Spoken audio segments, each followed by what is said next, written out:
Muito bem, pessoal. Bom dia mais uma vez. Então, vamos começar aqui nossa aula de obrigações e responsabilidade civil. Vamos dar, então, continuidade ao nosso assunto, que estávamos vendo na sala de aula até a semana passada. E também vou aproveitar para fazer a correção do simulado 1, já que foi aí semana passada o nosso simulado. Então, vou corrigir no final aqui com vocês as questões, para vocês ficarem sabendo, né, o resultado aí oficial do nosso simulado. Eu vou aqui compartilhar com vocês a tela para poder continuar vendo o assunto aqui de onde a gente parou, né? A gente parou na aula passada na parte dos atos unilaterais.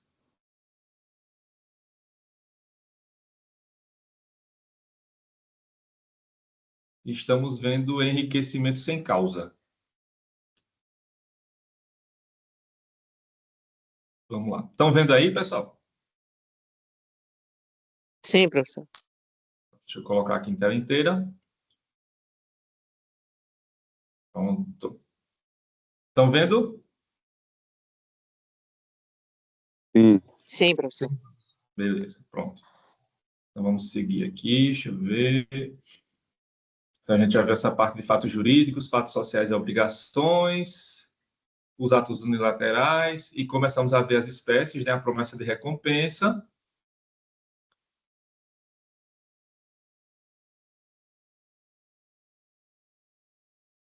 A gestão de negócios.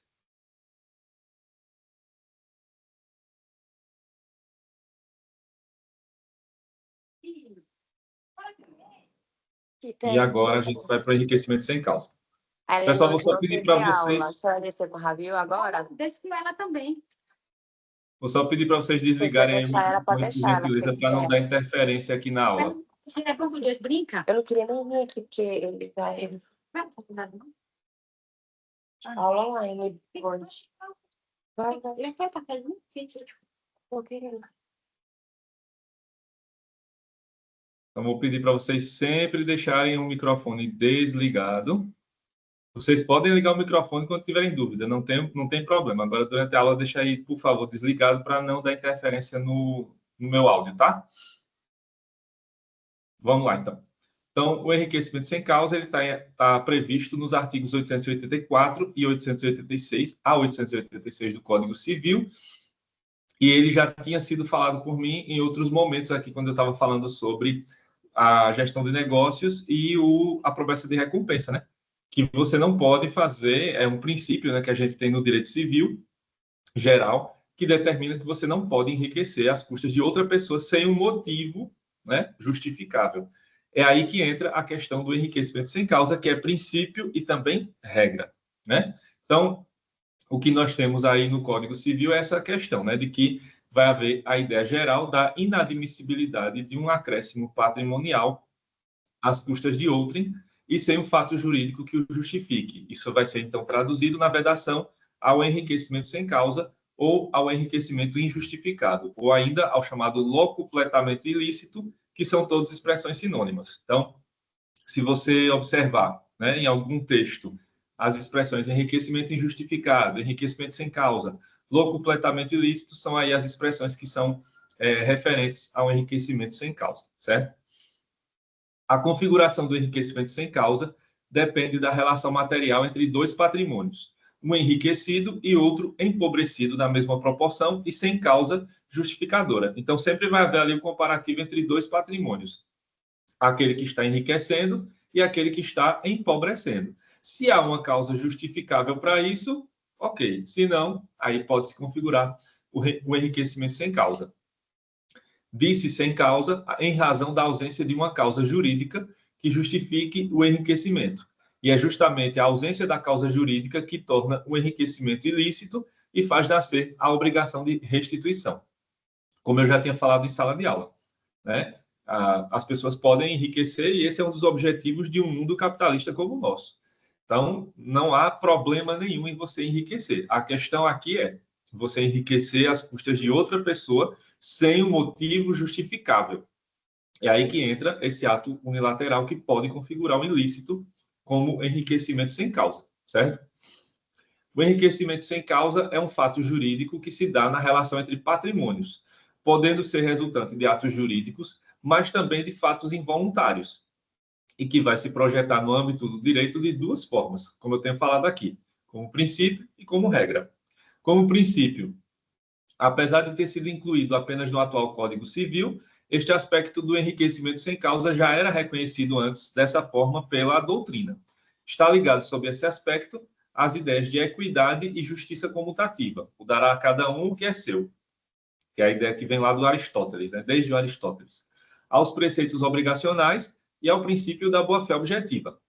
São exemplos dessa perspectiva a adoção do princípio da vedação ao enriquecimento sem causa como critério para a quantificação do dano moral, bem como para a redução equitativa da cláusula penal. Então, ao determinar o valor de indenização de danos morais, o juiz, por exemplo, vai pensar nisso, né? Qual vai ser o valor justo, qual vai ser o valor equitativo para que se estabeleça essa indenização, de forma que a vítima não enriqueça às custas da outra pessoa, já que a indenização aqui é para a reparação do dano e não para fazer a outra pessoa enriquecer. Então, um dos objetivos do princípio do enriquecimento sem causa é justamente esse, de estabelecer ali o valor justo, né, o valor correto para aquela indenização, certo? Por exemplo, no caso do dano moral.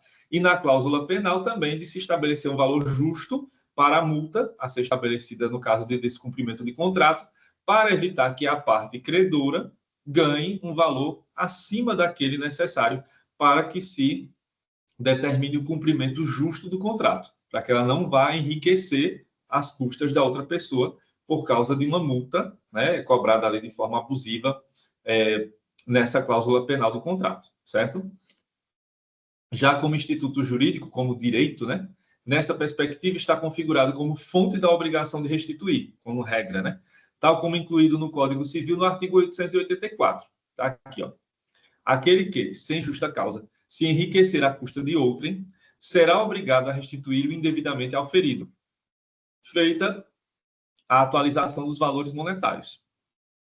No parágrafo único, se o enriquecimento tiver por objeto coisa determinada, quem a recebeu é obrigado a restituí-la. E se a coisa não mais subsistir, a restituição se fará pelo valor do bem na época em que foi exigido. Então, como é que funciona esse artigo 884 do Código Civil? Vai determinar o seguinte: a pessoa que acaba enriquecendo às custas de outra pessoa sem justificativa é obrigada a devolver aquilo que, né, acabou adquirindo sem essa justificativa, feita a devida atualização. Então, por exemplo, a pessoa num contrato tinha lá um valor, né, a ser, por exemplo, o objeto do contrato era um bem que valia 20 mil reais. E aí, por algum motivo, tem uma cláusula que foi abusiva nesse contrato que fez com que o credor ganhasse 10 mil reais a mais, né, sem uma causa justificável, né? Então, nesse caso, esse valor de 10 mil que ele ganhou a mais, né, que foi o enriquecimento sem causa, tem que ser restituído, tem que ser devolvido para a outra parte.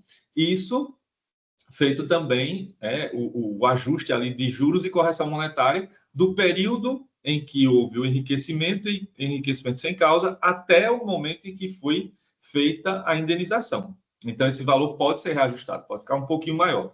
De 10 mil pode ir para 11 mil, por exemplo, de acordo ali com o tempo, né, que vai decorrer do recebimento desse valor sem causa para a devolução desse valor para a pessoa que pagou, né? Então, havendo esse lapso temporal, vai haver aí a necessidade de se restituir o valor corrigido com juros e correção monetária. É o que prevê o artigo 884. E aí, se o enriquecimento teve como objeto uma coisa determinada, por exemplo, um celular, né, que foi adquirido de forma injustificada, aí quem recebeu é obrigado a restituir essa coisa. Se essa coisa não mais está sob o domínio dele ou dela, né, então a restituição vai ser feita pelo valor correspondente àquele bem na época em que ele foi exigido. Então, aí tem que se levar em consideração a questão seguinte, por exemplo, em 2024, uma pessoa acabou, né, se apossando ali de um telefone celular de outra. E naquela época, em 2024, o celular valia 2 mil reais. Então, o valor a ser devolvido não é o valor de hoje, né, que esse celular com certeza desvalorizou de um ano para o outro. É o valor lá da época em que ele foi, né, ali retirado do domínio do seu legítimo titular. É esse o valor que vai ser calculado para a indenização aqui no enriquecimento sem causa, quando é uma coisa determinada. Pode ser um celular, pode ser um carro, né? Enfim, né? Algo que seja ali determinado. Nesse caso, ou se devolve o bem, né? Ali, ou vai se fazer a restituição em dinheiro. E aí, a restituição em dinheiro vai ser calculada no valor do bem, à época em que ele foi retirado do domínio do seu titular, certo? Os requisitos para o enriquecimento sem causa são esses três, né? Então, a partir do artigo 884 do Código Civil, vai se extrair quais são esses requisitos para o enriquecimento sem causa. São três: o enriquecimento de uma pessoa às custas de outrem, com ausência de causa jurídica. Então, não é só um desses requisitos, tem que ser os três, porque enriquecer, por enriquecer, não é nada ilícito. Inclusive, é um dos objetivos de qualquer pessoa, é enriquecer. Então, não há nada de errado em enriquecer, pura e simplesmente. Então, esse requisito sozinho não vale, né, para configurar o enriquecimento sem causa.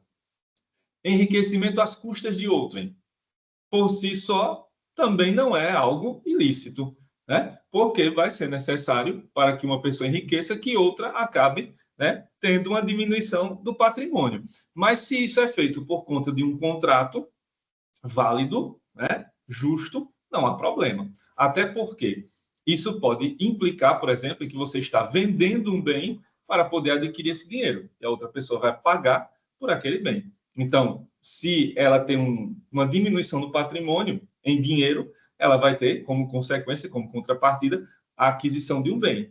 E se você se desfez do seu bem, como contrapartida, você tem um acréscimo em dinheiro. Então, é algo justo. Então, enriquecer às custas de outrem, em tese, não é ilícito, é algo lícito. O problema vem no terceiro requisito, que é aí onde se configura o enriquecimento sem causa, na conjugação dos três requisitos. É o enriquecimento de uma pessoa às custas de outrem sem causa jurídica. Aí sim, aí se configurará o enriquecimento sem causa. Então, é preciso conjugar os três elementos para que se tenha essa hipótese do enriquecimento sem causa. Por quê? Enriquecer, todo mundo quer, né? Então, não há nada de proibido em enriquecer, faz parte do jogo, né? Então, não há nenhum problema em enriquecer, pura e simplesmente. Também não há problema em você enriquecer às custas de outrem. Se tem um contrato válido, ok, tudo certo, né? Se tem um bem ali que foi objeto desse enriquecimento, também justificável, tudo certo. O problema é a ausência da causa jurídica. Aí, quando se configuram os três requisitos, aí temos o enriquecimento sem causa. Tanto quanto princípio como instituto jurídico, o enriquecimento sem causa representa o instrumento de proteção do patrimônio, né? Justamente para evitar que as pessoas percam patrimônio sem justificativa e, como contrapartida, que outras pessoas ganhem patrimônio sem justificativa, certo?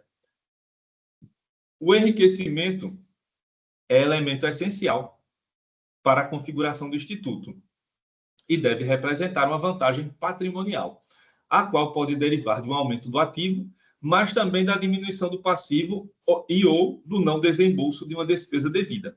Então, o enriquecimento aqui é elemento, né? Já que a própria nomenclatura diz isso, né? Enriquecimento sem causa. Então, é preciso que a pessoa, com aquele ato, tenha conseguido enriquecer, tenha conseguido um incremento no seu patrimônio, que pode ser o quê? Aumento do ativo, ou seja, aí falando na linguagem contábil, né? Ativo é aquilo que você tem como bens, né, e direitos. Então, o seu patrimônio aumenta, sem justificativa ali possível, dentro do direito. Então, esse é um elemento. Pode ser também a diminuição do passivo. O passivo são as suas dívidas, né? Então, diminuíram as suas dívidas. Mas como diminuíram? Você pagou as dívidas? Não, não pagou. Então, como é que você conseguiu diminuir essas dívidas se você não pagou, né? Então, ali também isso pode configurar o enriquecimento sem causa, né? E aí seria o caso, né? O não desembolso de uma despesa devida. Então, você deixou de pagar algo e acaba enriquecendo. Por outro lado, a outra pessoa que está esperando o pagamento está empobrecendo, né? Então, isso aqui vai se configurar tanto no aumento de patrimônio, porque você está arrecadando mais bens e direitos, quanto na diminuição desse passivo, ou seja, você está aumentando o patrimônio porque você está deixando de pagar suas dívidas. Isso também é enriquecer sem causa, né? Por isso que é necessário fazer lá a cobrança das dívidas, né? Então, é necessário ter a cobrança das dívidas justamente para evitar que as pessoas deixem de pagar para que elas enriqueçam às custas das outras pessoas, né? Dos credores. Ou seja, o enriquecimento patrimonial está ligado ao sujeito enriquecido e é calculado pela diferença entre a situação do patrimônio antes e depois do fato que gerou o enriquecimento.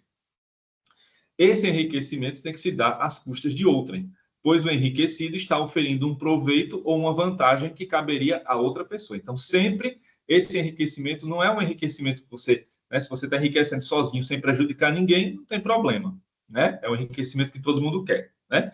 Mas o problema chega aí, quando ele se dá às custas de outra pessoa. Porque enquanto essa pessoa está ali, né, empobrecendo, você está enriquecendo às custas dela, sem uma justificativa plausível. É aí onde reina o perigo, né? É aí onde mora o perigo. Por outro lado, é fundamental lembrar que não se trata necessariamente do empobrecimento de alguém, pois a diminuição patrimonial do terceiro não é elemento essencial, mas apenas sendo necessário que o enriquecido tenha vantagem, sem causa jurídica, às custas de outra pessoa. Mas apenas que o enriquecido tenha vantagem sem causa jurídica às custas da outra pessoa. Repetiu aí, né? Então, o que é necessário aqui? Que ocorra o enriquecimento sem necessariamente ter empobrecimento. Até porque hoje, nesse mundo em que vivemos, em que, por exemplo, bancos cobram juros abusivos, né? Não necessariamente o banco está empobrecendo porque você não pagou a dívida, né? Porque ele tem ali os juros, que são justamente a remuneração por esse débito. Então, nesse caso, o não pagamento dessa dívida configurará o enriquecimento sem causa, porque você não está fazendo a contrapartida dessa dívida, né, do pagamento dessa dívida. E aí é que entra o enriquecimento. Não necessariamente o banco está empobrecendo, mas está deixando de receber aquele valor que tinha sido acordado no contrato com essa instituição financeira.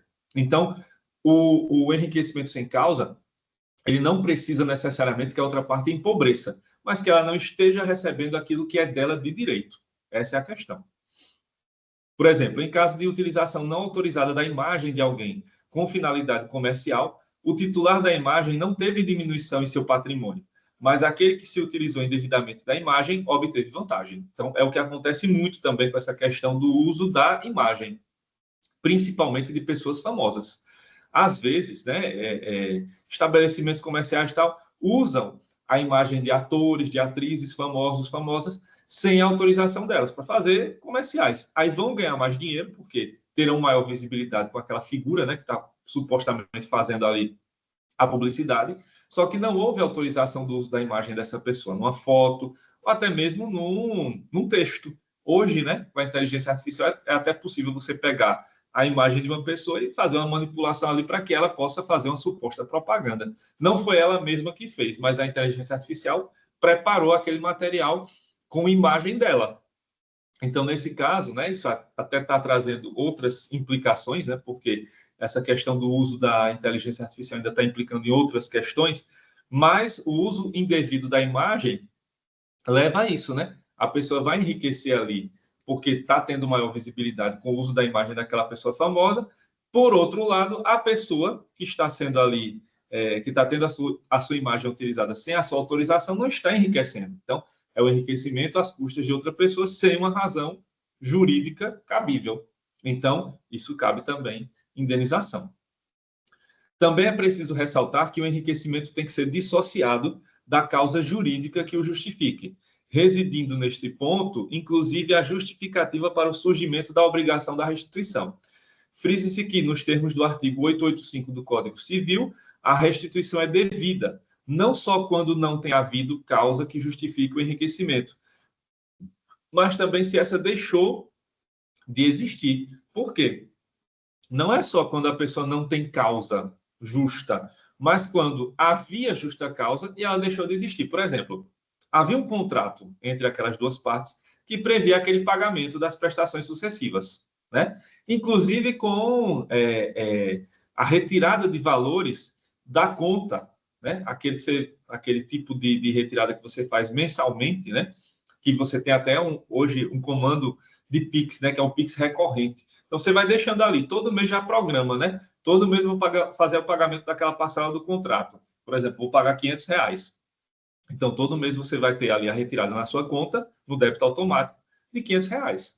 Só que finalizou o contrato, né? Finalizou aquele contrato, então não se deve mais aquele valor da parcela mensal de R$ 500.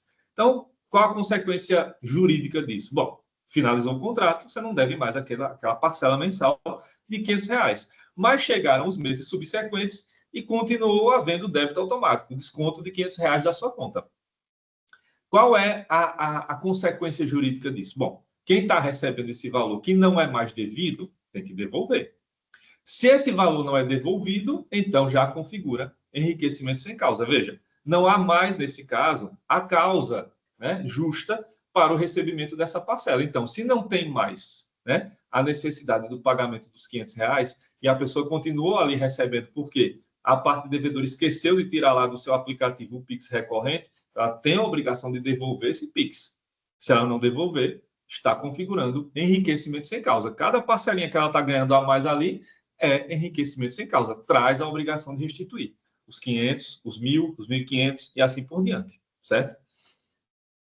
Utilizando-se do mesmo exemplo anterior, podemos supor que existisse um contrato de cessão de imagem, mas que após a sua extinção, por termo ou distrato, por exemplo, a imagem continua a ser utilizada. É o que às vezes acontece nesses contratos de publicidade. Faz-se ali a publicidade, né, com a pessoa famosa para que aquela campanha publicitária ela dure, por exemplo, 6 meses. Então, durante aqueles 6 meses dá para usar propaganda, né? Propaganda na TV, na internet, por panfletos, enfim. Mas chegou o final daquela campanha, tem que finalizar a exibição daquela imagem.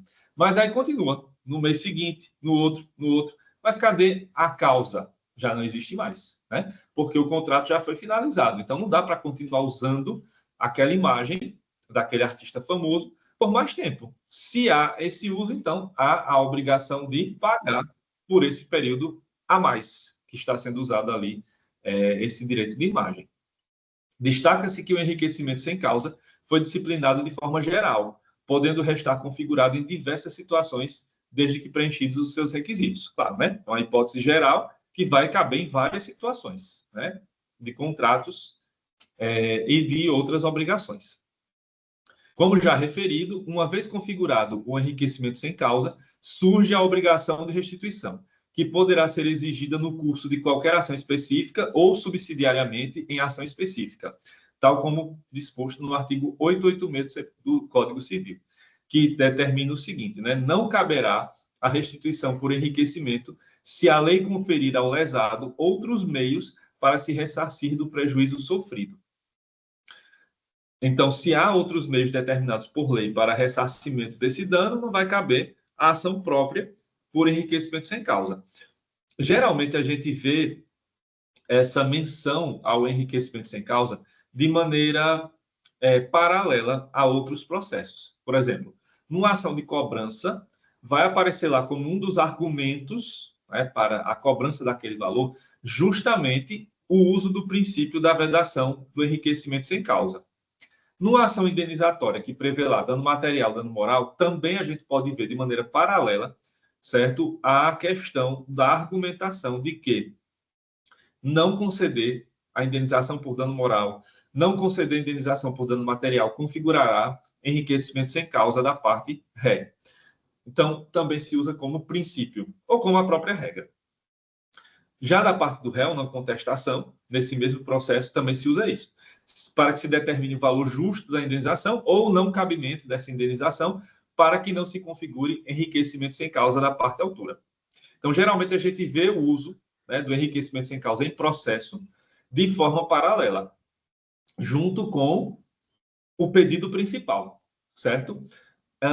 É raro você ver uma ação específica de enriquecimento sem causa, nesses termos dos artigos 884 e 885, justamente porque a lei determina isso, né? Se houver outros meios para ressarcimento, não precisa entrar com ação própria de enriquecimento, né, sem causa. Mas se não houver outros meios, então existe a possibilidade de você entrar com essa ação específica de enriquecimento sem causa, justamente para buscar esse ressarcimento, certo? Mas o que a gente vê mais, o que é mais comum nesses casos é o seguinte, vamos dizer assim, 95% dos casos vão ser usados do enriquecimento sem causa, vão ser usados com outras ações, ação de cobrança, ação monitória, né? Ações indenizatórias. Então, geralmente, elas vêm junto, no bojo dessas ações. Os outros 5% ficam para as ações de enriquecimento sem causa. Ainda estou sendo generoso, porque eu acho que nem é 5%, é bem menos, né?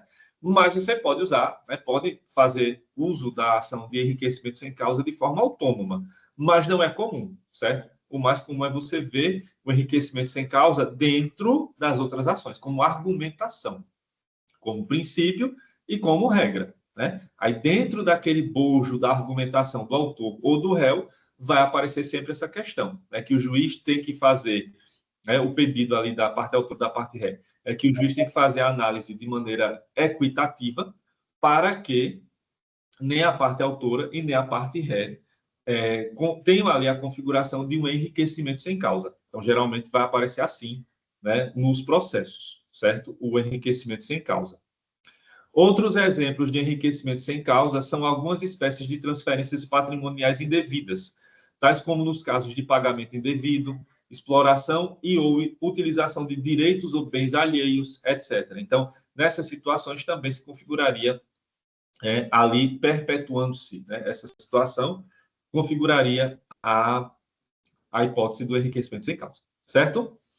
Bom, então encerramos aí a parte do enriquecimento sem causa e agora, né, como consequência, como a gente acabou de ver, o pagamento indevido é uma das hipóteses de enriquecimento sem causa. Então vamos ver como o Código Civil agora trata essa outra hipótese, né, de ato unilateral, que é o pagamento indevido.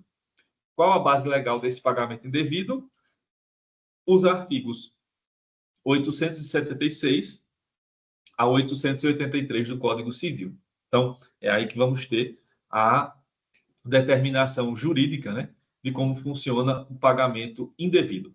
Bom, o pagamento indevido, ele constitui caso específico de aplicação do princípio da vedação ao enriquecimento sem causa, originando o dever de restituição daquilo que se recebeu a título de pagamento de dívida inexistente, ou que deixou de existir, ou que existia, mas da qual quem recebeu não era credor, ou ainda de dívida existente, porém pendente de condição suspensiva. Então, veja, são várias situações que se configuram o chamado pagamento indevido. De maneira geral, o pagamento indevido é você pagar um valor a quem não tem que receber aquele valor, né? Então, é um pagamento indevido porque você está pagando algo que não é devido a outra pessoa, né? Então, na sua cabeça, você pensa que você está pagando algo que é devido, mas não deve mais. Ou não deve mais a ela, ou não deve mais a outra pessoa, né? Então, ou não deve de maneira nenhuma àquela pessoa. É o caso clássico que está acontecendo muito hoje, né? De você passar um Pix errado, né? Então, passou um Pix errado, fez um pagamento indevido, né? E aí, como a gente acabou de ver, se você recebe um valor que não é seu, né? Que não corresponde a uma obrigação que você firmou com outra pessoa, a um contrato que você não firmou com outra pessoa, a sua obrigação é de devolver, né? Só que aí, claro, tem que ter os cuidados devidos, né? Já que existem tantos golpes hoje na praça desse Pix, né, mandado errado. Então, tem que ter cuidado com isso. Mas, em tese, se você paga a outra pessoa aquilo que não é devido a ela, essa pessoa que recebeu tem o dever de restituir. Por quê? Se não configura, que a gente acabou de ver, enriquecimento sem causa, certo? Trata-se de ato jurídico unilateral e não negocial, em virtude do qual há a obrigação de restituir o que houver recebido indevidamente. Percebe-se, portanto, que, ao contrário do pagamento devido, o indevido não extingue uma obrigação, mas sim faz surgir a obrigação de restituição. Claro, né? Não vai haver aqui a extinção de uma obrigação, porque, na verdade, essa obrigação nem existia, né? Quem está recebendo esse valor, na verdade, não tinha que recebê-lo, porque não fez nada para receber esse valor. Então, nesse caso, vai surgir a obrigação de restituir, certo? Deste modo, analisando-se pela ótica de quem pagou, estamos diante de um erro, tal como previsto pelo artigo 877 do Código Civil, que diz aqui, né? Aquele que voluntariamente pagou o indevido incumbe a prova de tê-lo feito por erro. Aí é onde está uma questão importante, né? Quem prova que pagou de forma indevida? Porque, né, dizer que pagou de forma indevida para receber de volta, todo mundo quer. Mas, né, é preciso que se determine quem prova, quem tem o ônus da prova. Tá aí o artigo 877. Aquele que voluntariamente pagou indevido incumbe a prova de tê-lo feito por erro. Então, quem pagou de forma errada é que tem que provar que errou. Né? Não é a pessoa que recebeu que tem que provar nada. É a pessoa que pagou errado que tem que provar que pagou com esse erro. Certo? Aí é que se configuraria o pagamento indevido. Já pelo lado de quem recebeu, estamos diante de uma vantagem indevida, resultando o dever de restituição previsto no artigo 876 do Código Civil, que diz aqui: todo aquele que recebeu o que lhe não era devido fica obrigado a restituir. Obrigação que incumbe àquele que recebe dívida condicional antes de cumprida a condição.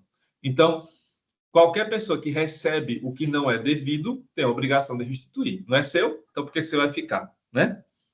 Obrigação que vai incumbir também é aquela pessoa que recebe uma dívida condicional antes de cumprida a condição. Então, por exemplo, existe ali uma prestação de serviço a ser feita. E o combinado é que o valor a ser recebido será pago depois que o serviço for feito.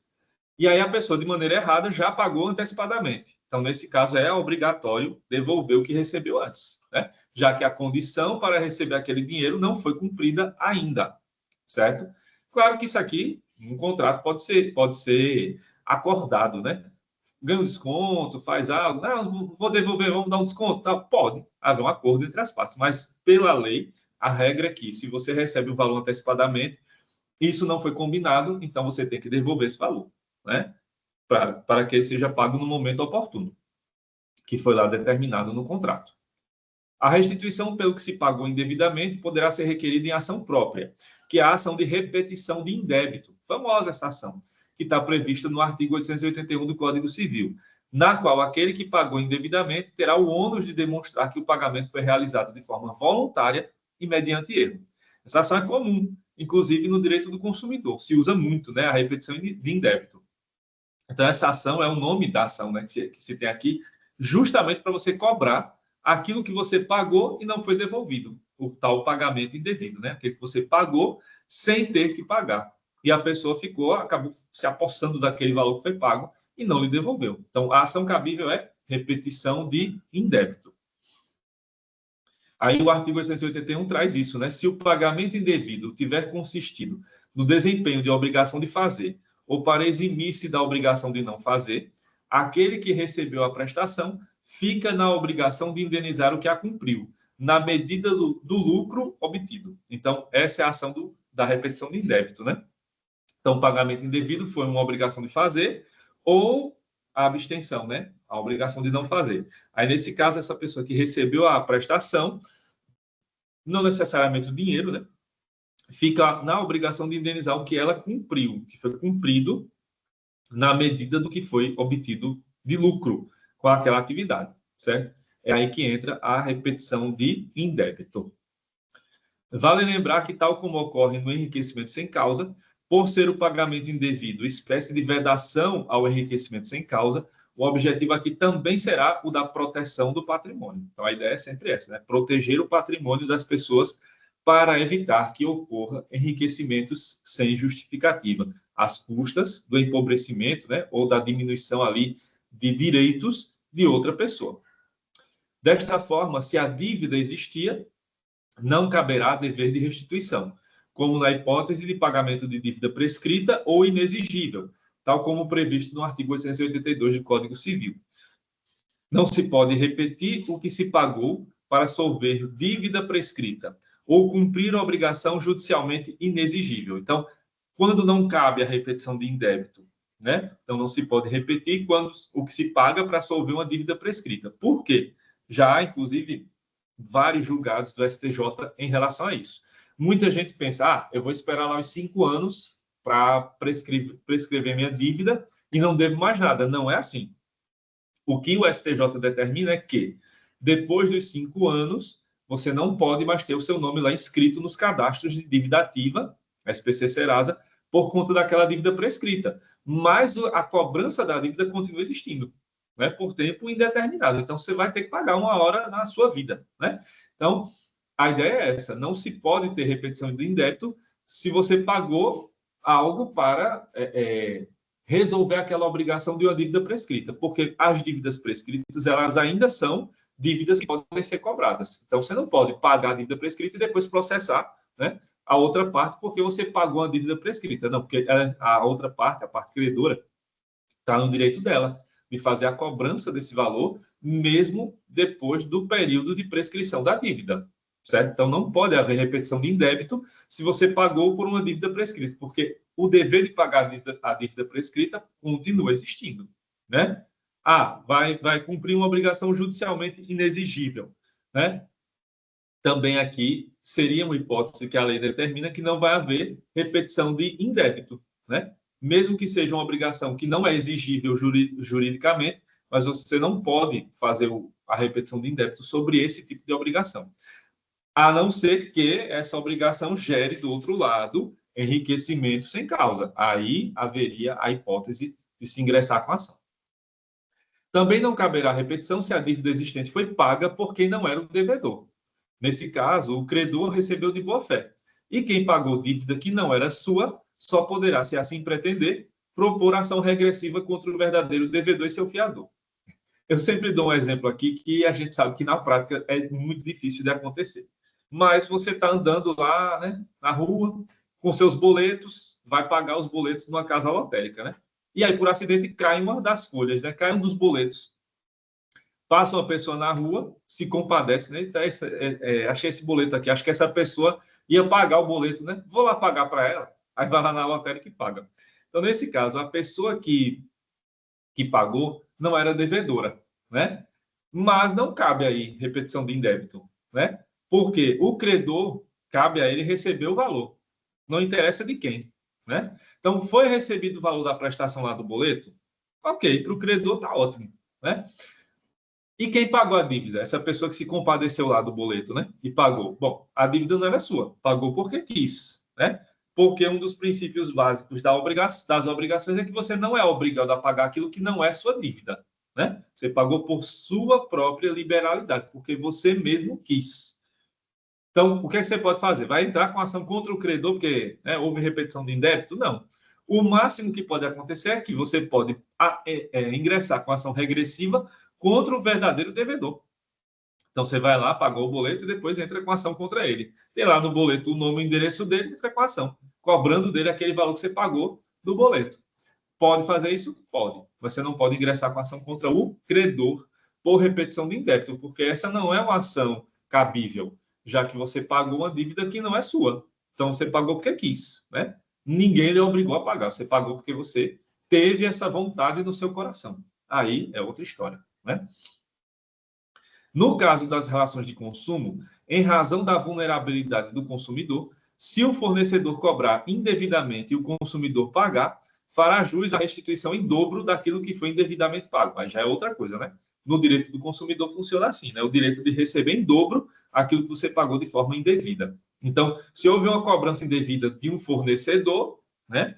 Ou seja, lá na cobrança de um serviço, na cobrança de uma prestação de um bem que você comprou, aí você pode entrar com a repetição de indébito lá no direito do consumidor, pedindo o valor em dobro, né, para ser restituído daquele que foi indevidamente pago. Aí lá, a restituição em dobro é uma punição para o fornecedor, né, porque ele agiu de má fé. Então, nesses casos, vai ser cabível no direito do consumidor a restituição em dobro. No direito civil não cabe restituição em dobro, é a restituição com juros e correção monetária, como a gente viu lá no artigo 876, certo? Em relação aos frutos, benfeitorias e outros institutos de direitos reais, aplica-se às normas referentes à boa-fé objetiva, tal como prevêem os artigos 878 e 879 do Código Civil. Aos frutos, acessões, benfeitorias e deteriorações sobrevindas à coisa dada em pagamento indevido, aplica-se o disposto neste Código sobre o possuidor de boa-fé ou de má-fé, conforme o caso. Se aquele que indevidamente recebeu um imóvel o tiver alienado em boa-fé, por título oneroso, responde somente pela quantia recebida. Mas se agiu de má-fé, além do valor do imóvel, responde por perdas e danos. Se o imóvel foi alienado por título gratuito, ou se alienado por título oneroso, o terceiro adquirente agiu de má-fé, cabe ao que pagou por erro o direito de reivindicação. Aí vamos lá. Bom, sobre a questão dos frutos, acessões, benfeitorias, deteriorações, vai ser aplicado o que temos no Código Civil, lá na parte dos direitos reais, sobre posse de boa-fé e posse de má-fé. O que importa saber é que o possuidor de boa-fé é aquele que, né, está ali com a posse daquele bem de maneira justa, de maneira correta. Na cabeça dele, está fazendo tudo certo. Então, como ele está agindo de boa-fé, não está agindo com más intenções, então ele tem direitos, né, maiores do que o possuidor de má-fé. Então, ele vai ter direito às benfeitorias, né, úteis, voluptuárias, as necessárias. Ele tem direito a ser indenizado pelas obras que ele fez, né, frutos que ele adquiriu, né. Deteriorações, ele só responde se agiu com culpa, né. Então, ele tem direitos. Já o possuidor de má-fé, como ele está agindo com más intenções, então a lei vai puni-lo. Então, ele não vai ter direito a benfeitorias, né, só as necessárias, né? Mesmo assim, ele não tem direito de retenção. Ele tem direito, não tem direito a frutos, né? Só tem direito às despesas que ele eventualmente teve ali para colher os frutos e tal. Então, ele não tem muitos direitos, ele vai ter mais punições, porque ele agiu de má-fé, ele agiu com más intenções. É o que diz o artigo 878. Já no 879, tem a diferença de quem adquiriu, quem alienou o imóvel por boa-fé e quem alienou por má-fé. Aí vamos lá. Se a pessoa recebeu um imóvel, né, que recebeu um imóvel, alienou de boa-fé esse imóvel que foi recebido com um pagamento indevido, né, ou seja, alienou por título oneroso, ou seja, vendeu, né, ganhou um dinheiro por isso.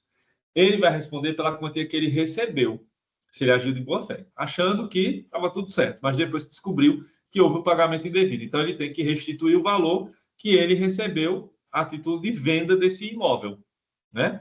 Agora, se ele vendeu por má-fé, ou seja, ele sabia que estava errado, e mesmo assim vendeu para se livrar daquele problema, então, ele vai ter que restituir a parte prejudicada, além do valor que ele vendeu do imóvel, perdas e danos. E aí não é o valor que ele vende só, é o valor venal, né? Aquele valor que é calculado lá, valor de mercado do bem, né? Então, quem agiu de má-fé, além de devolver o valor venal do imóvel, vai ter que responder por perdas e danos. Perdas e danos materiais, né? Danos morais, se houver também. Agora, no parágrafo único, é o seguinte: o alienado por título gratuito é o seguinte, é a doação. Então, a pessoa recebeu como pagamento indevido aquele bem, aquele imóvel, né? E aí ele doou para outra pessoa, né? É uma das hipóteses. A outra é, se alienado por título oneroso, o terceiro adquirente agiu de má-fé. Aí já não é a pessoa que recebeu o pagamento indevido que agiu de má-fé. É o terceiro. O terceiro sabe que ele recebeu aquele bem por pagamento indevido. E ele, mesmo assim, concorda em pagar o valor daquele bem. Porque ele pensa que é uma vantagem, né? A casa vale 200 mil, eu vou pagar 100 mil. Né? Então, vamos fazer esse arrumadinho aqui, eu vendo a casa, depois eu ganho dinheiro, vendo de novo e assim eu vou ganhando dinheiro. Aí, nesse caso, cabe a quem pagou por erro o direito de reivindicação desse terceiro adquirente. Né? Aí já não é a pessoa que vendeu o imóvel, mas é o terceiro adquirente que agiu de má-fé que deve pagar esse valor do imóvel com perdas e danos, certo? Os artigos 880 e 881 do Código Civil tratam da isenção de restituição de pagamento e do pagamento indevido ter sido feito em razão de obrigação de fazer ou não fazer. Vamos então a esses dois artigos. Artigo 880.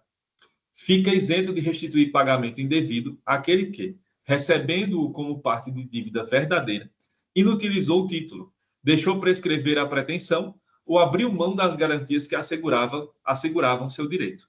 Mas aquele que pagou dispõe de ação regressiva contra o verdadeiro devedor e seu fiador. Então, o que é que diz aqui esse artigo?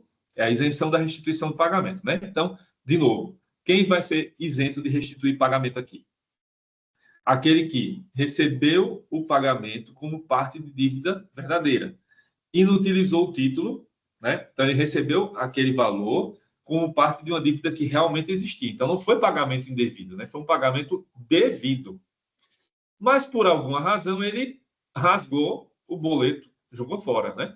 Ou colocou na lixeira do computador, do celular, o PDF que tinha lá, do boleto. E não utilizou o título. Então, não tem mais prova, né, da existência desse pagamento devido. Deixou prescrever a pretensão. Aí a dívida prescrita, né? Não cobrou naquele período, mas o STJ já decidiu, pode cobrar depois da prescrição. Ou abriu mão das garantias que asseguravam o seu direito. Ele abriu mão de algumas garantias de receber esse valor, né? Então, ele está isento de restituir o pagamento indevido. Mas aquele que pagou dispõe de ação regressiva contra o verdadeiro devedor e seu fiador, né? Então, aquele que pagou, ele pode entrar com a ação regressiva contra aquele que era o verdadeiro devedor e o seu fiador. No caso, aquele que pagou por terceiro, né? Como eu falei no caso do boleto. Pegou o boleto na rua e pagou. Então, ele tem direito, sim, da ação regressiva, como já tínhamos visto no artigo anterior. Aí, o artigo 881. Se o pagamento indevido tiver consistido no desempenho de obrigação de fazer ou para eximir-se da obrigação de não fazer, aquele que recebeu a prestação fica na obrigação de indenizar o que a cumpriu na medida do lucro obtido. Já temos até visto esse artigo também, né? Finalmente, o artigo 883 do Código Civil determina a impossibilidade de exercício do direito de repetição para quem deu algo visando obter finalidade ilícita, imoral ou proibida por lei. Aí, então, não terá direito à repetição aquele que deu alguma coisa para obter fim ilícito, imoral ou proibido por lei. No caso deste artigo, o que se deu reverterá em favor de estabelecimento local de beneficência, a critério do juiz. Então, não vai haver repetição de indébito se aquela pessoa que pagou, né, deu algo para a obtenção de um fim ilícito, imoral ou proibido por lei. Então, a finalidade daquele pagamento foi para obter drogas ilícitas. Então, não tem repetição de indébito, né? Aquele pagamento foi feito para, por exemplo, jogar nas bets, né? Que não são ainda autorizadas pelo governo. Então, também não entra.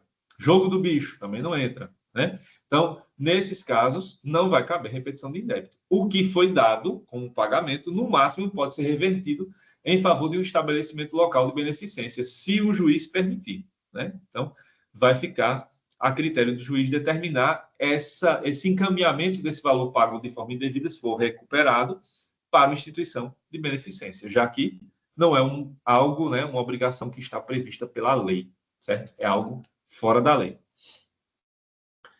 Então, aí a gente encerrou, né, a parte dos atos unilaterais, certo, gente? Alguma dúvida até aqui?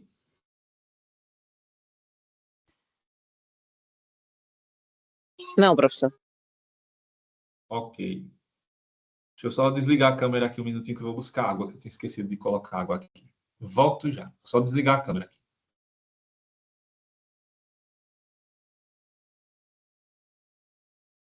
Bom dia, pessoal. Bom dia. Bom dia. Bom dia. Bom dia, Mário.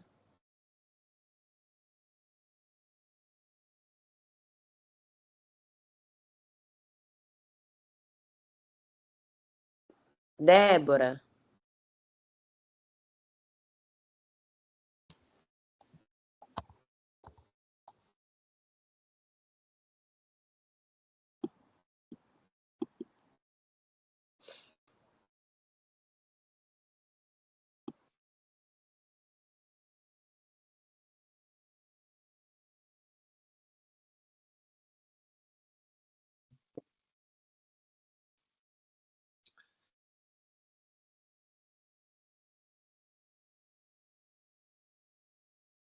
Pronto, voltei.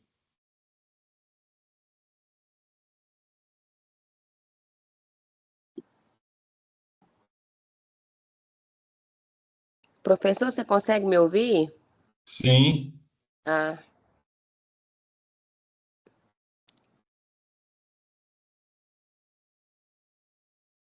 Professor, deixa eu te falar uma coisa. Olha, vou ser bem sincera. Eu Diga. não fui muito bem na sua prova. Professor, teve algumas coisas que se explicou, eu não me recordo. Mas eu não consegui realizar ela. Eu tirei 0,5. Mas é aquela, né? Treino é treino, jogo é jogo. Então, foi o treino agora, né? Aí a gente vai corrigir, já já eu corrijo com vocês o Eu só simulado. tirei 3. É assim mesmo, é o treino. Não, Né? professor, né? Vão treinando para na prova melhorar essa nota, né? Eu tenho que sair da faculdade entendendo, não só fazer por fazer. Exato.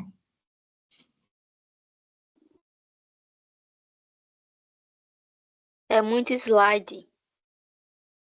Por isso que eu digo a vocês, para estudarem antes.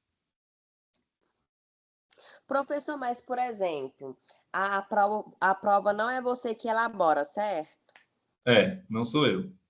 Os Então, simulados são do BDQ da Estácio, né? O grupo de banco. questões. Aham, e aonde que eu acesso ele? Nossa, eu tentei acessar ele, não tô conseguindo.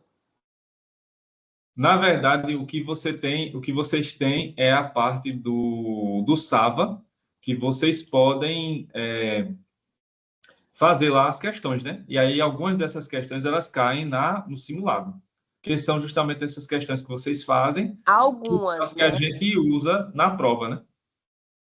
Mas no caso é algumas, outras não caem. Isso. Pois é, e se cair uma que não foi estudado, não tem lá, não foi explicado, e aí o que acontece? Pode Tem que acontecer. fazer. Porque a Estácio, ela se baseia no modelo de sala de aula invertida. Então, vocês têm que estudar primeiro o conteúdo e depois é que o professor passa esse conteúdo em sala de aula. Inclusive, tem até conteúdo que eu nem dou em sala de aula, porque ele é do crédito digital. Então, vocês que têm que ser os protagonistas do estudo de vocês. Aí vocês precisam estudar lá pelo Sava, aquele material que está lá no Sava, vocês precisam estudar, precisam ter acesso a ele. E aí, uma coisa que eu vejo que essa turma não faz é o acesso a esse Sava. Quando eu olho aqui as estatísticas, eu vejo, né? Tem, por exemplo, nesse assunto agora que eu acabei de falar, dos atos unilaterais, lá no Sava, tem acesso de 14% dos alunos. Cadê o restante? Né? E essa turma tem 40 e poucos alunos, então Eu 14% não estou em dá nem 10 100%, mesmo pessoas. assim tirei 3. Oi? Eu estou em 100%, mesmo assim tirei 3. Tem que estudar mais, revisar o conteúdo, que é muita coisa para não se confundir. Mas lembre-se, né, que a prova não mede o conhecimento de vocês, né, objetivamente, né? Ali é um retrato do que vocês estão passando, né, naquele momento. Então, é um retrato de que precisa estudar mais, que precisa estudar alguns pontos que vocês não fixaram, ou pode ser só da atenção. Ontem mesmo eu estava corrigindo a prova do pessoal da noite, né, teoria da decisão, e muita gente acabou se confundindo, errou uma questão porque estava lá. O enunciado estava assim: aponte a questão que não é correta. Aí não viram um não, aí foram atrás da correta. Né? Então, às vezes, acontece o quê? Desatenção. Né? Por isso que não precisa também responder a questão na carreira. Né? Então, tenha calma, leia a questão, leia o enunciado antes de marcar, mais uma vez, para ver se é aquilo mesmo que está sendo solicitado. Né? Então, tem essas questões. São técnicas também para fazer uma prova. Né? Aí isso vai sendo aprimorado, por isso que a Estácio vai oferecendo simulados, né? E aí, fazer o simulado é bom porque vocês ganham sempre algo, né? Então, tirei 0,3, mas ganhou 3 décimos para a prova. Já é uma pontuação extra. Tirei 0,6, mas já são 6 décimos a mais para a prova. Então, não perderam nada, só ganharam, né? Quem perdeu foi quem não fez. Quem não fez não tem nada a ganhar, né? Mas vocês fizeram, então ganharam algo. Pelo menos isso funciona, né? Então, deixa eu só aqui, eu estou esperando só para abrir o arquivo do próximo assunto aqui. Mas é uma novela para abrir um arquivo aqui, meu Deus.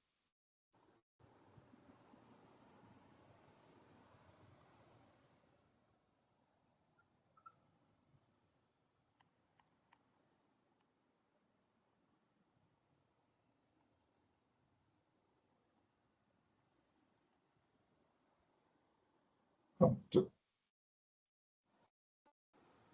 Pronto, deixa eu abrir aqui de novo, compartilhar a tela com vocês para a gente continuar o assunto. Para a gente ver aqui agora a classificação das obrigações. Vamos seguir em frente, né?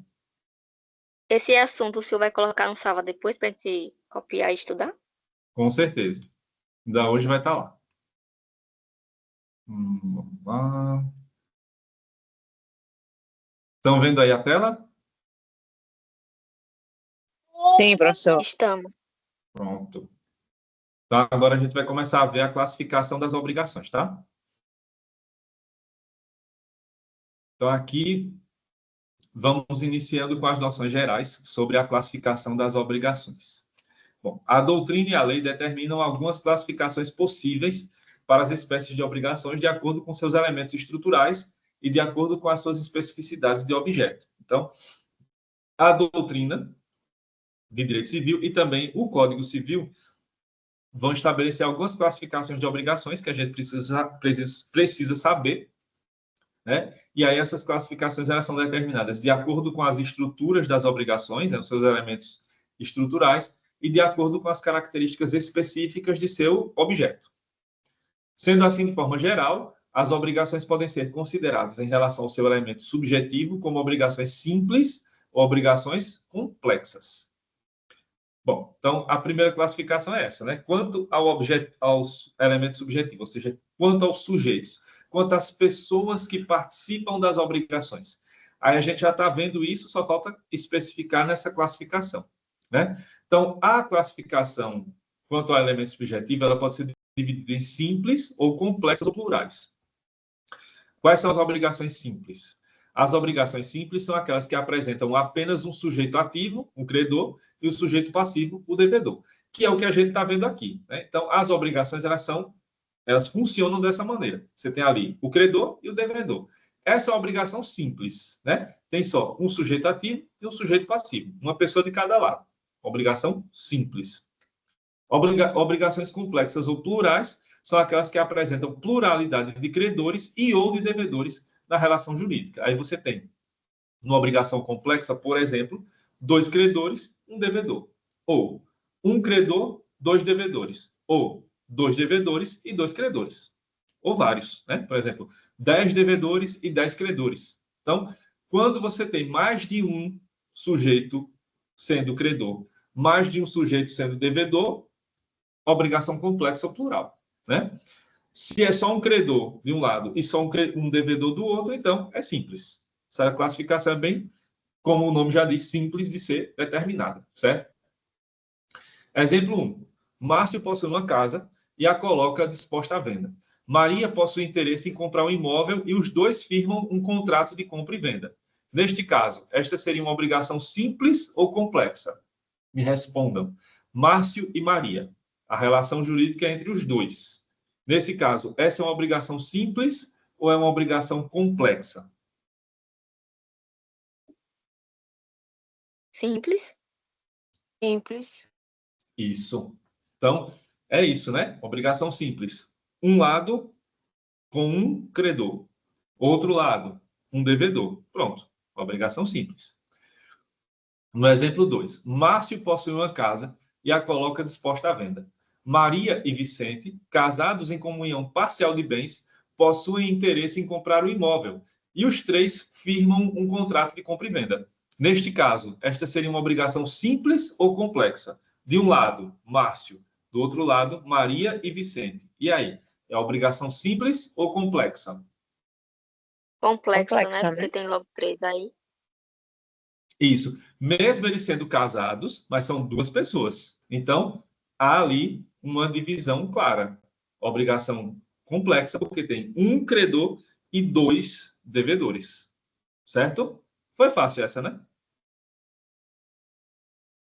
Então, essa distinção ela faz sentido principalmente ao se analisar a regra geral da indivisibilidade da obrigação principal, manifestada pela simplicidade subjetiva da obrigação. Então, mais na frente, quando houver a questão de se determinar obrigações divisíveis e indivisíveis, a gente volta a falar disso, né? Para poder determinar melhor como funciona o alcance, né, dessa obrigação para cada um dos devedores ou para cada um dos credores, certo?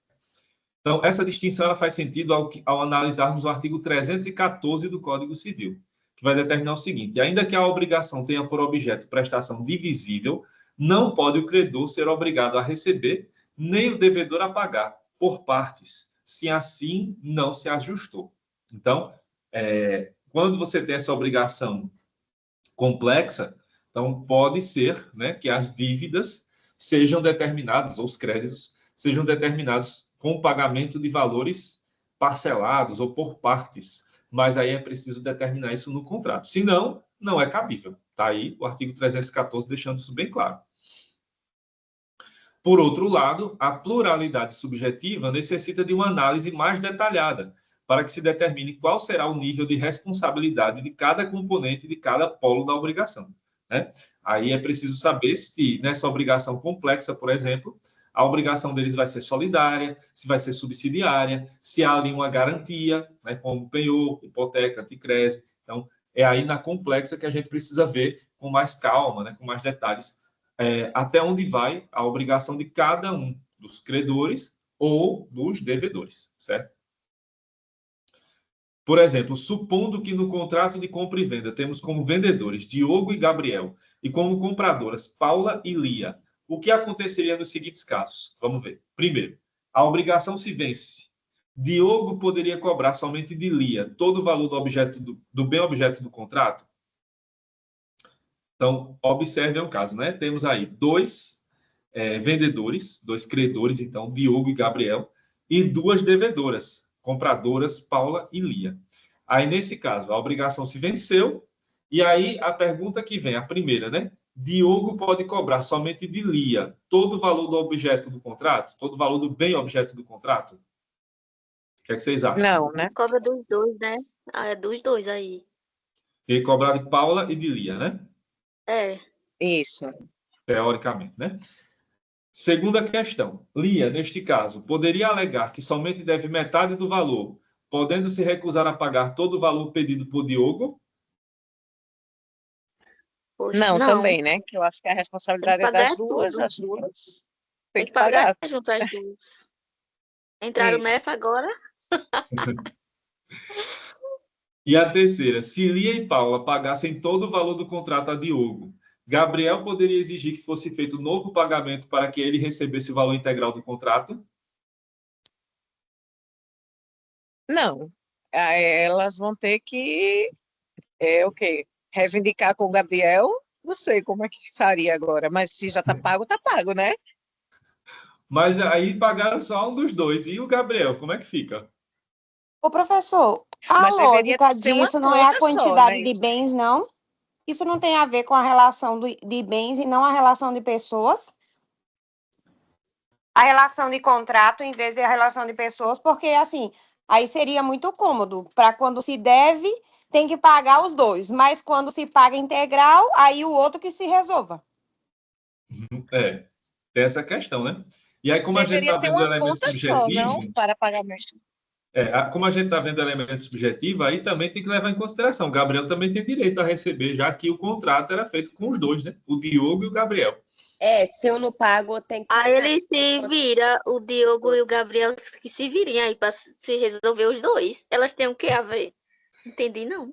Ela assinou o contrato junto, não assinou, professor? Sim, Então ela se responsabiliza também. É como sim. se fosse um fiador, não é? Se um paga, o outro tem que pagar, porque ele é fiador. Não que seja, mas é um exemplo. Sim, sim.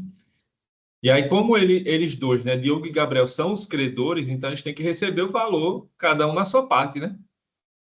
Não pode pagar o valor todo a Diogo. Então, ó, temos aí o seguinte, né? Nessa divisão das obrigações plurais ou complexas, a gente pode subdividi-las em duas. Aí vamos lá. Assim, diante de obrigações plurais, temos a seguinte subdivisão, conforme os artigos 257 e 258 do Código Civil.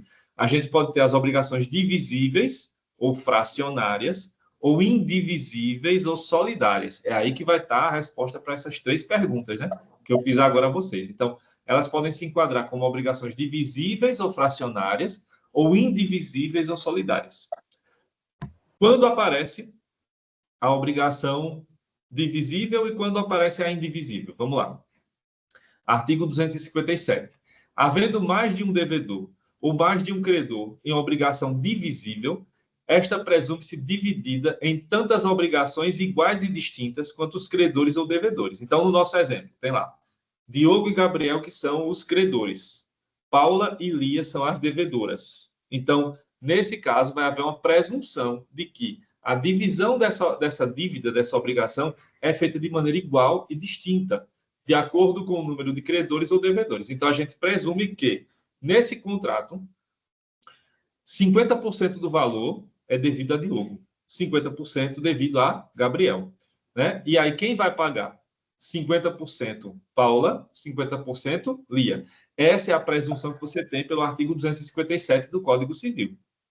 Aí vem o artigo 258. A obrigação é indivisível quando a prestação tem por objeto uma coisa ou um fato não suscetíveis de divisão, por sua natureza, por motivo de ordem econômica ou dada a razão determinante do negócio jurídico. Então, a obrigação vai ser indivisível quando essa coisa, ou esse objeto, não puder ser dividido, certo? É algo indivisível por sua natureza, ou seja, o próprio objeto ele é indivisível, né?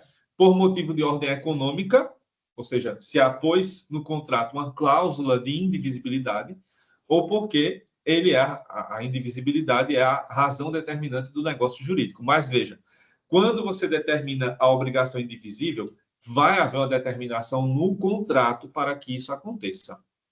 Então, a nossa regra é a divisibilidade, ou seja, obrigação divisível. A indivisibilidade, ela aparece geralmente porque ela está constando no contrato, ou quando a lei determina também, né? Porque obrigação solidária só vai existir se houver determinação da lei, certo? Vale lembrar que essa distinção dos artigos 257 e 258 deve ser observada em conjunto com a leitura e a interpretação dos artigos 87 e 88 do mesmo Código Civil. Tá aqui, ó. Bens divisíveis são os que se podem fracionar sem alteração na sua substância, diminuição considerável de valor ou prejuízo do uso a que se destinam. Então, o bem pode ser dividido quando a sua divisão não altera a sua substância, não vai diminuir o seu valor e nem vai trazer prejuízo para o uso, né, a que ele se destina. Os bens naturalmente divisíveis podem se tornar indivisíveis por determinação da lei ou por vontade das partes. Então, a gente pode transformar um bem que é divisível em indivisível por determinação legal, né? Se a lei determinar, a gente tem que seguir o que a lei determina, ou por vontade das partes. Quando isso acontece? Quando as partes, num contrato, incluem uma cláusula de indivisibilidade. Aí, se essa cláusula estiver aposta no contrato, não pode haver a divisão desse bem. Nem para, por exemplo, dividir em prestações, ou por credores, ou por devedores. Então, lá voltando para o nosso exemplo, deixa eu só terminar aqui, né? Para a gente voltar lá para o nosso exemplo, para a gente ver se as respostas que vocês deram estavam mesmo corretas. A regra nestes casos será a divisibilidade das obrigações, tal como a gente viu no artigo 257. A indivisibilidade só ocorrerá nos casos expressamente previstos no artigo 258, diante da impossibilidade de divisão de ordem física, natural, econômica ou jurídica, certo? A distinção entre essas espécies de obrigação é importante para definir o nível de responsabilidade de cada uma das pessoas envolvidas na relação jurídica ao objeto da obrigação. Desta forma, a obrigação, de forma geral, presume-se dividida de acordo com o número de credores e devedores envolvidos na relação jurídica. Assim, cada credor terá direito a receber a sua cota, assim como cada devedor terá o dever de pagar a sua parte da obrigação. É aí que mora, né, a resposta para aquelas perguntas. Então, cada credor tem direito a receber sua parte. Você não pode pagar tudo para um credor só, né? E cada devedor tem o dever de pagar a sua parte. Então, também você não pode cobrar toda a dívida de um devedor só. Se há mais de um devedor, cada um vai ser cobrado pela sua parte. E cada credor tem o direito a receber a sua parte da obrigação, não a obrigação inteira, né? Já no caso de uma obrigação indivisível, cada credor faz jus a todo o crédito, enquanto cada devedor é responsável pelo total da dívida. Essa é a chamada responsabilidade solidária. Você pode acionar, por exemplo, o devedor não paga essa prestação na obrigação solidária. Aí você pode acionar qualquer dos devedores para que ele pague o valor integral na solidária. E aí depois ele entra com ação de regresso contra os outros devedores. Da mesma forma o credor, né? Então, os devedores estão ali para receber aquela obrigação, que é de vários credores, de maneira solidária. E os credores não cumprem com essa obrigação. Aí você pode acionar um dos credores para que ele pague aquela, né, obrigação inteira, e depois esse credor entra com ação de regresso contra os demais credores para que ele receba a sua parcela. Porque na responsabilidade solidária, você pode cobrar isso de qualquer um dos credores ou qualquer um dos devedores. Existe solidariedade ativa quando houver pluralidade de credores. Por sua vez, ocorrerá a solidariedade passiva quando houver pluralidade de devedores. Então, se temos vários credores solidários, certo? Temos solidariedade ativa. Se temos vários devedores solidários, do lado do débito, né? Temos a solidariedade passiva. Vale lembrar que pode existir solidariedade em ambos os polos da mesma relação jurídica, ou seja, solidariedade ativa e passiva. Então, é possível você ter uma obrigação solidária tanto do lado dos credores quanto do lado dos devedores. Aí, se houver essa hipótese, você tem solidariedade ativa e solidariedade passiva na mesma obrigação. Pode ter? Pode, não tem problema.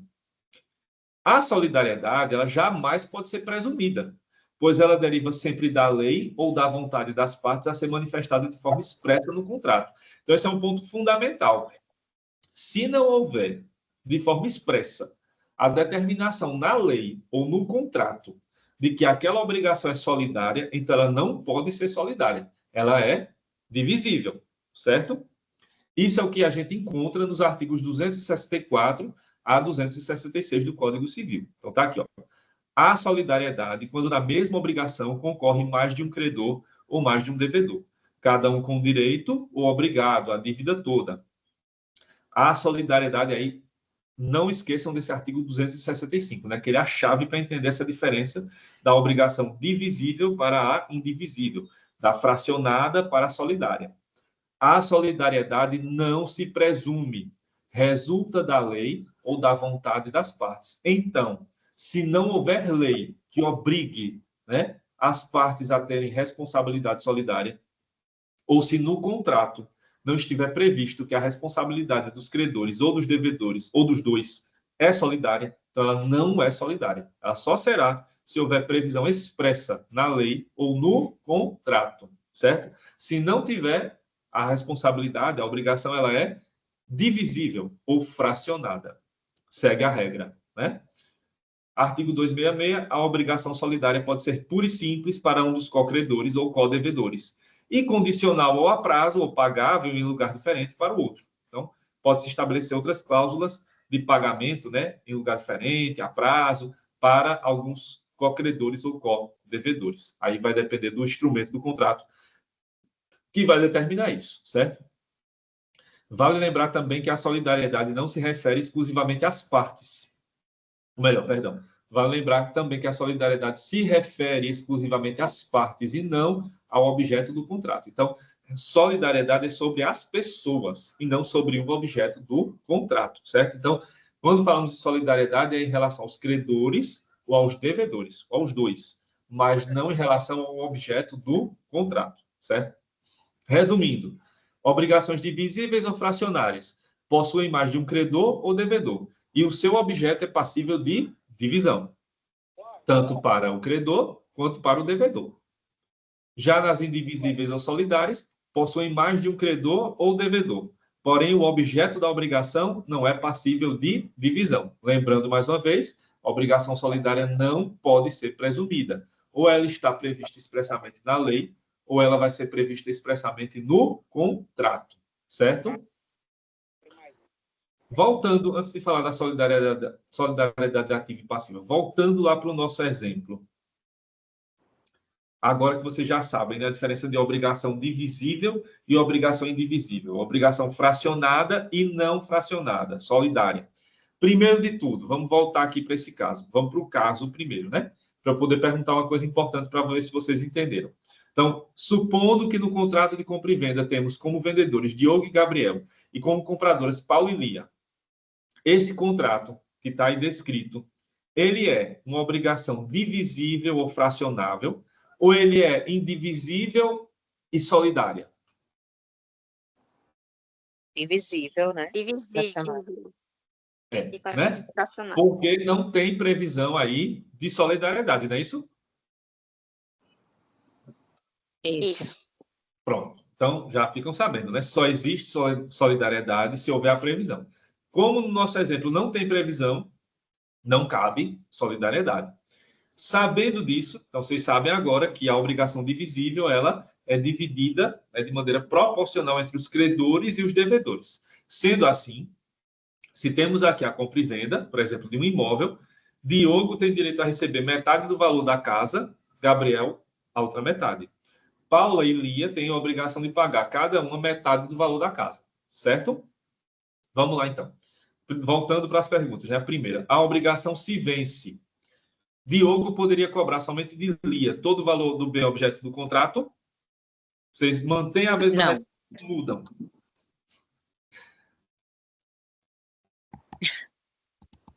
Eu acho que não. Não pode, né?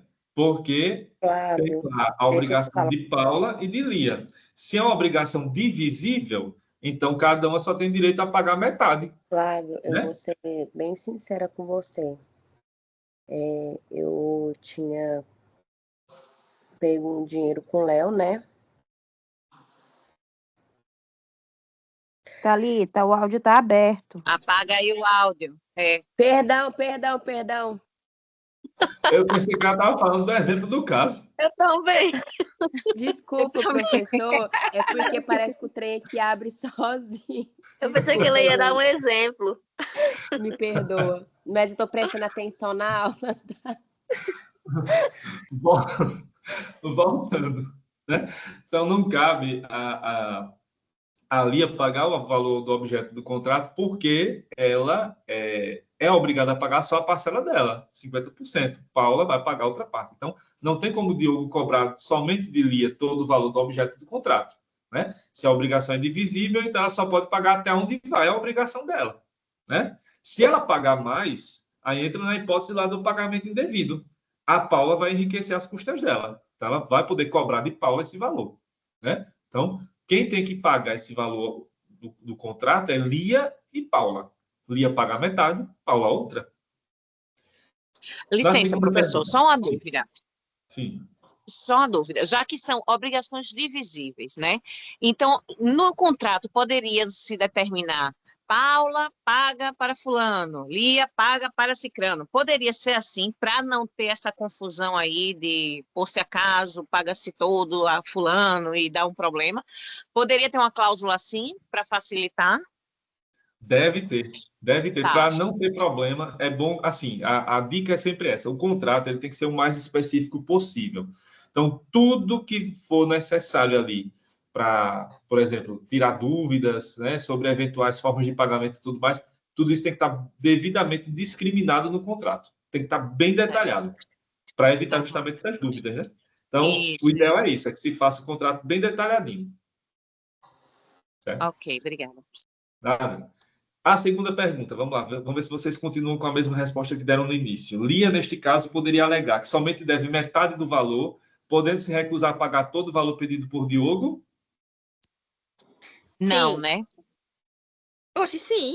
Sim, né? Sim, Porque ela só tem a obrigação de pagar a metade. Tá, né? tá. Ela pode se Ai, recusar a pagar Jesus. todo o valor, né?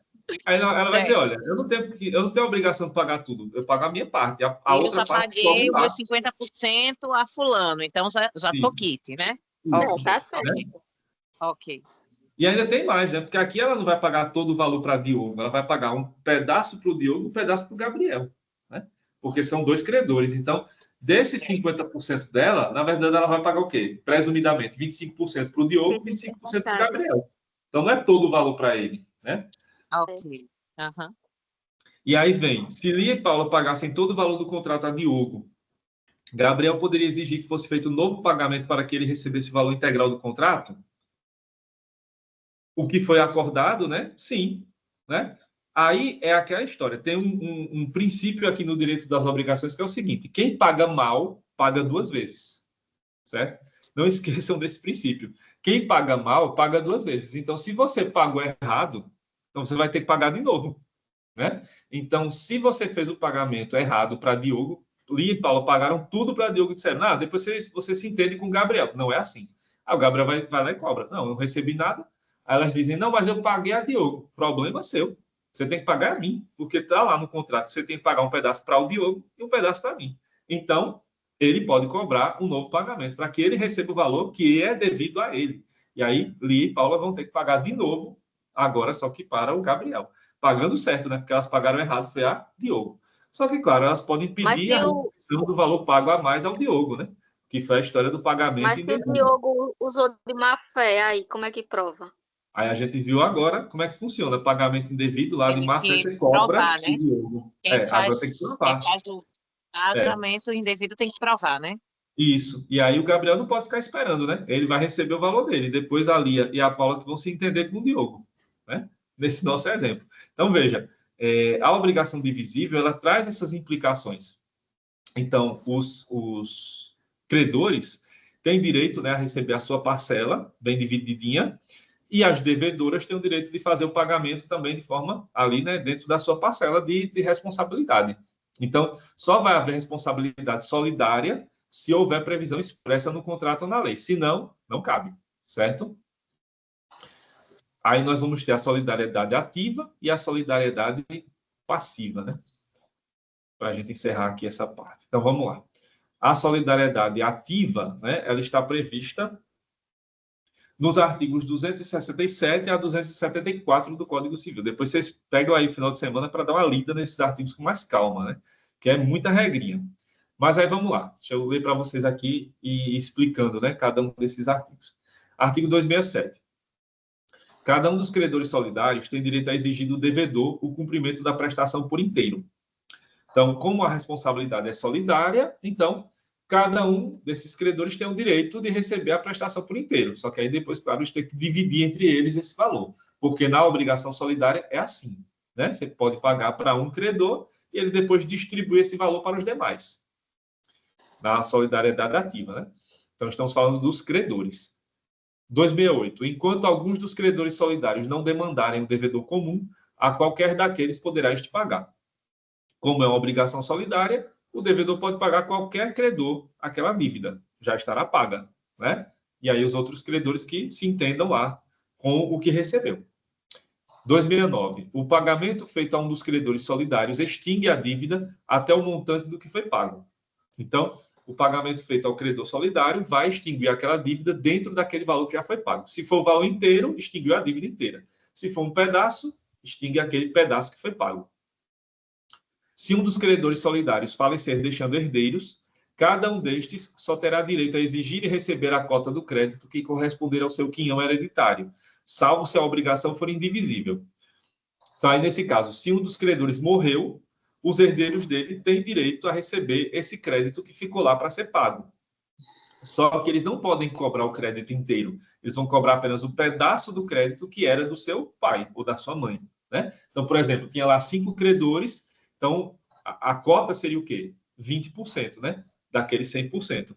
Então, eles vão ter direito a exigir receber o pedaço que cabe como sua herança, não o valor inteiro, a não ser se a obrigação for indivisível. Aí, se a obrigação não puder ser dividida, eles podem cobrar o valor inteiro e depois eles redistribuem para os demais credores.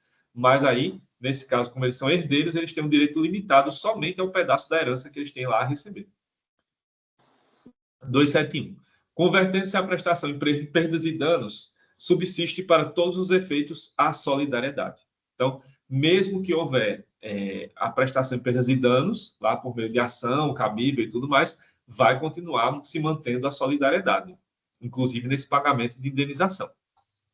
272. O credor que tiver remitido a dívida ou recebido o pagamento responderá aos outros pela parte que lhes caiba. É o quê? Remissão da dívida é perdão. Então, um credor solidário que perdoou a dívida, né? Um credor solidário que recebeu o pagamento vai responder aos outros pela parte que lhes cabe. Então, o perdão da dívida não cabe para os outros credores. Ele que deu o perdão, então, ele que faça o ressarcimento dos outros devedores da parte que lhes coube, né? Da parte que é cabível a eles. E se ele recebe o pagamento, então ele tem que distribuir esse pagamento para os outros credores. 273. A um dos credores solidários não pode o devedor opor as exceções pessoais oponíveis aos outros. Então, se existe alguma exceção pessoal, por exemplo, renúncia e tal, isso não pode atingir os outros credores. A atitude de um credor não vai atingir as condutas dos outros credores, sendo uma questão de caráter pessoal. 274. O julgamento contrário a um dos credores solidários não atinge os demais, mas o julgamento favorável aproveita-lhes, sem prejuízo de exceção pessoal que o devedor tenha direito de invocar em relação a qualquer deles. Então, se houver uma decisão judicial contrária a um dos credores, não vai atingir os outros. Agora, se a decisão for favorável, aí aproveita a todos os credores. É a diferença, né? Então, decisão favorável serve para todos os credores. Decisão contrária não serve, só atinge o credor que entrou com a ação, os demais não são atingidos por aquela decisão desfavorável. Já na solidariedade passiva, a gente tem as regras dos artigos 275 a 285 do Código Civil. Então, em relação agora aos devedores. Vamos lá. 275. O credor tem direito a exigir e receber de um ou de alguns dos devedores, parcial ou totalmente, a dívida comum. Se o pagamento tiver sido parcial, todos os demais devedores continuam obrigados solidariamente pelo resto. Aqui é aquilo, né? Pagou-se um pedaço da dívida. Né? Um dos devedores pagou um pedaço. O outro pedaço está devido. E aí os outros devedores continuam tendo que pagar o valor restante. Não importará a renúncia da solidariedade e a propositura de ação pelo credor contra um ou alguns dos devedores. Então, não implica na renúncia da solidariedade o fato de que um credor entrou com ação contra um dos devedores. Não implica nisso. 276. Se um dos devedores solidários falecer deixando herdeiros, nenhum destes será obrigado a pagar senão a cota que corresponder ao seu quinhão hereditário, salvo se a obrigação for indivisível, mas todos reunidos serão considerados como um devedor solidário em relação aos demais devedores. Aí é uma situação que acontece que é o seguinte, é uma solidariedade dentro da solidariedade. Então, um dos devedores morreu, deixou herdeiros. Esses herdeiros podem ser obrigados a pagar a dívida do falecido, desde que ele tenha deixado bens para pagar. Porque quem paga a dívida é o espólio, é a herança, não são os herdeiros com seu patrimônio próprio, né? E aí, essa dívida, ela acaba gerando para os herdeiros uma nova solidariedade, porque todos eles serão responsáveis solidariamente pela dívida deixada pelo falecido. Então, eles são considerados como um devedor solidário em relação aos outros devedores também. 277. O pagamento parcial feito por um dos devedores e a remissão por ele obtida não aproveitam aos outros devedores, senão até a concorrência da quantia paga ou relevada. Aí é a mesma coisa, né? Um devedor teve a dívida perdoada. O pedaço dele foi perdoado, né? Ou foi feito o pagamento parcial. Então, esses pagamentos, eles não aproveitam aos outros devedores. O perdão dado a um devedor não aproveita aos demais. Se os credores quiserem perdoar, que perdoem todos. Mas se perdoaram apenas um dos devedores, esse perdão não atinge os demais, né? Então, eles continuam devendo a quantia deles lá na solidariedade. 278. Qualquer cláusula, condição ou obrigação adicional estipulada entre um dos devedores solidários e o credor não poderá agravar a posição dos outros sem consentimento desses. Então, qualquer tipo de cláusula, né, não pode agravar a posição de um dos devedores em relação aos outros sem que tenha havido consentimento dos demais. 279.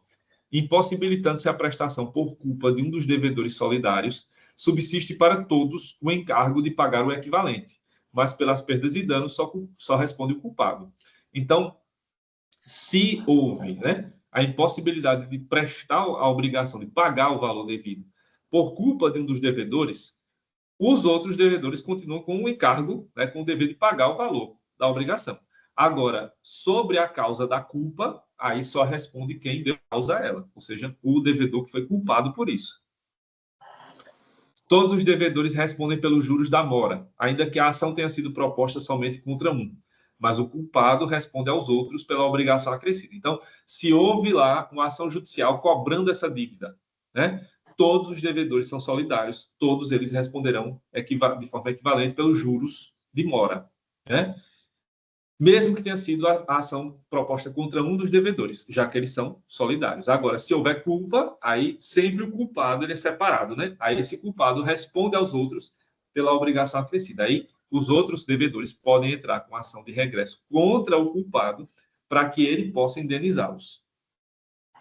O devedor demandado pode opor ao credor as exceções que lhe forem pessoais e as comuns a todos, não lhe aproveitando as exceções pessoais a outro co-devedor. Então, tem lá a exceção pessoal, renúncia e tal. Isso vai aproveitar apenas a um dos devedores. Os outros não aproveitam esses benefícios, né? 282. O credor pode renunciar à solidariedade em favor de alguns ou de todos os devedores.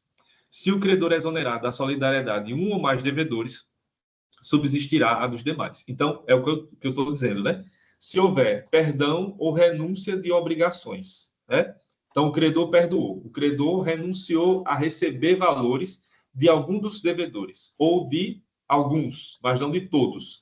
Aqueles que não foram perdoados, aqueles que não tiveram renúncia da sua dívida, continuam sendo obrigados a pagar o valor da dívida, certo? Da integralidade, inclusive. 283. O devedor que satisfez a dívida por inteiro tem direito a exigir de cada um dos codevedores a sua cota, dividindo-se igualmente por todos a do insolvente, se houver, presumindo-se iguais no débito as partes de todos os codevedores. Então, o que acontece aqui? Um dos devedores pagou a dívida por inteiro. Como a obrigação é solidária, então ele tem o direito de pedir para os outros devedores que paguem a parte que ele pagou, né? Que é a parte dos demais.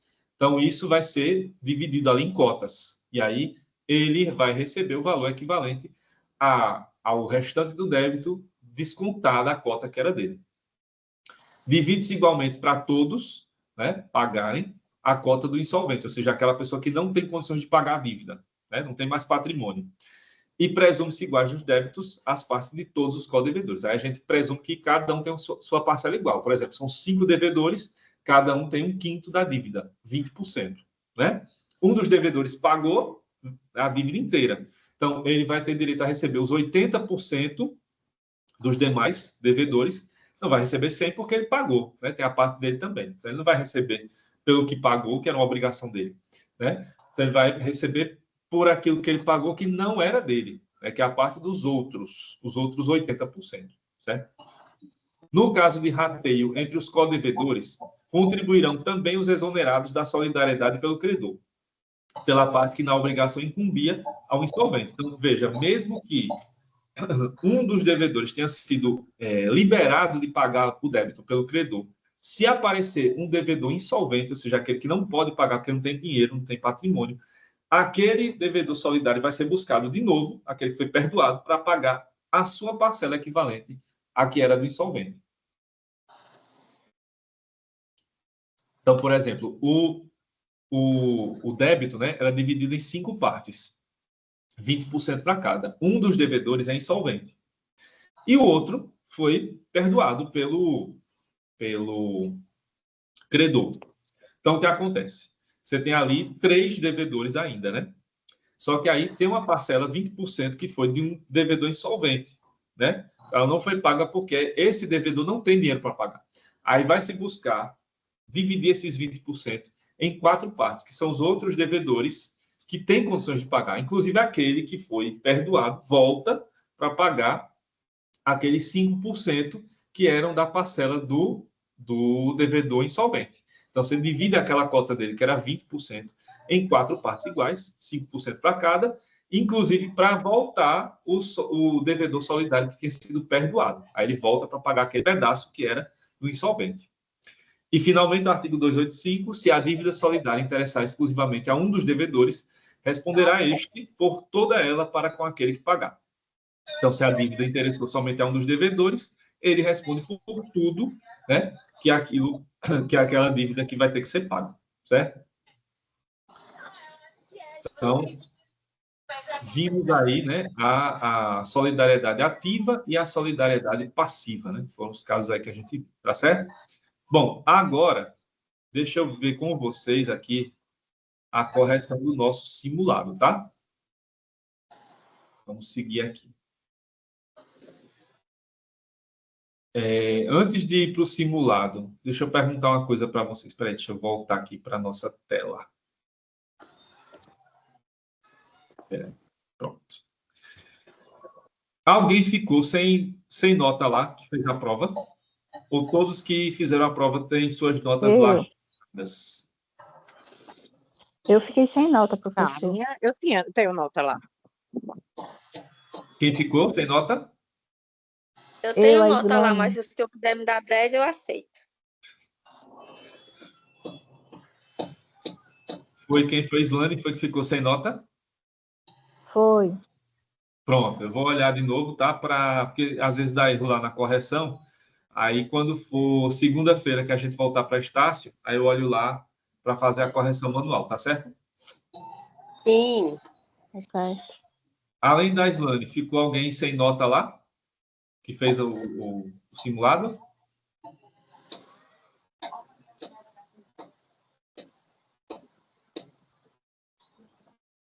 Não, né? Então, tá certo. Não. Então, sabendo disso, eu vou fazer a correção do simulado da Islândia de novo. E agora eu vou mostrar para vocês aqui, nessa parte final da aula, as respostas, né? Do nosso simulado. Aí é bom porque vocês já veem, né? O que vocês erraram, se por acaso erraram alguma questão. E aí já usam esse simulado para estudar para a prova, né? Já é um jeito de vocês estudarem também para a prova, para revisar essas questões. Deixa eu colocar de novo aqui a tela.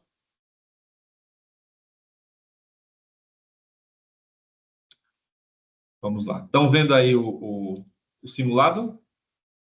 Sim, pode cair, professor, algumas perguntas desse simulado na prova? Pode repetir, né? Como o BDQ é uma coisa lá de sorteio, pode cair tudo de novo. Tudo não, né? Mas algumas questões podem cair de novo. Então vamos lá. Professor, o BDQ, por exemplo, eu estou indo acessar ele, não estou conseguindo. Pronto, tem que ver com a coordenadora, né? Com a professora Willine, para ver o que é que está acontecendo, né? Para vocês Pois acessarem lá o Sava e também o BDQ para fazerem os simulados lá também. Isso. Certo? Bom, então, vamos lá. Primeira questão aí seria, marque a alternativa incorreta, que seria aqui a letra E, né? As obrigações são um conjunto de atos e fatos que se dirigem a uma finalidade. O inadimplemento, não, né? O que a gente viu na aula é que o objetivo principal das obrigações é o adimplemento, é o cumprimento da obrigação. O inadimplemento é o não cumprimento. Então, nenhuma obrigação vai ter como objeto, né, como finalidade principal, inadimplemento. Ninguém quer inadimplemento de uma obrigação, né? Por isso que a alternativa incorreta aí seria a letra E. Na letra A, antes acreditava-se que a obrigação era um vínculo jurídico que confere ao credor o direito de exigir do devedor o cumprimento de determinada prestação somente. Né? Na visão histórica lá das obrigações era isso mesmo, né? Hoje não mais.